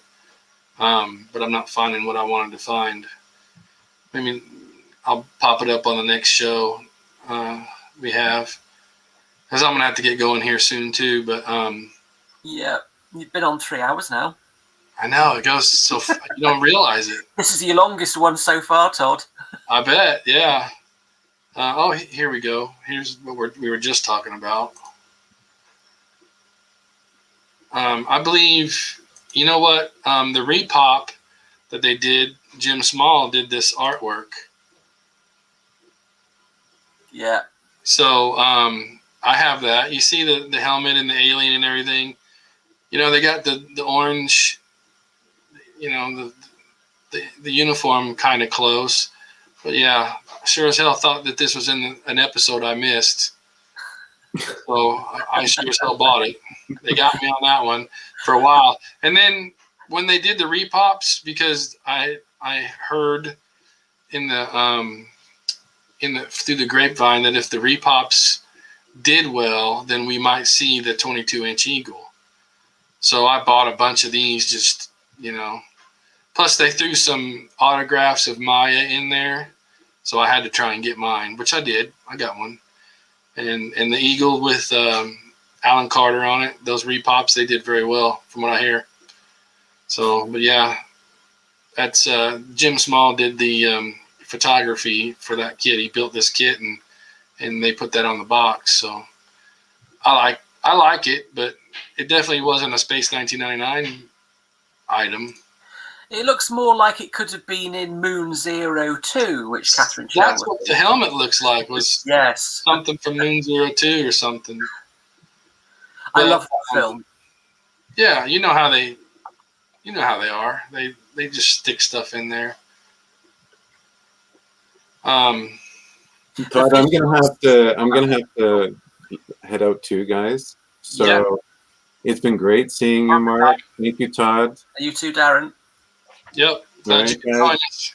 We'll catch you next week. I'll be part of the audience watching you and Alfred and enjoying it. So have a great rest of your weekend. You too, buddy. Yeah. Okay. Bye. See you, dude. So yeah, some of the merchandise that came out, and I think me and Gordon will do a merchandise show one of these days when I don't like a filler show in between having the big guys on. So with that, it is almost exactly 3 hours to the minute from when I started this today. So I had fun. Yeah, indeed. Sorry you couldn't get on earlier. I don't know what was going on. The last one I did was just copy and paste from where I'm at to see if it would work. So Well, the invite that you sent, then that obviously did work. But the first links that you sent did just went to the generic StreamYard website, and that was it. Yeah. Anyway, I made it in the end. Every show I have something like the Facebook thing with Trek props. I don't know what happened with that, but we mainly talked about 1999 today, so that's not such a big deal. Yeah. So have a great evening there, Mr. Mark. I certainly will, and you too. Thank you. And everybody else who's been watching us as well. So yeah, thanks, everybody. Have a good week. All righty. We'll talk to you later. Bye. Bye. So that's it for Todd's Corner this week. Don't forget that there's all kinds of T-shirts and goodies you can buy from our Spreadshirt store. You know, support us that way, you know, wear those shirts out and about. See how many more Space 1999 fans we can incorporate to our group. But this is all possible because of you people, and I appreciate your attendance and all your awesome questions. And I'm a one-man guy here today, so I'm sorry if I didn't get to your questions. I'll answer them later on in the comment section. So thanks for being here. This is Todd's Corner. Peace out.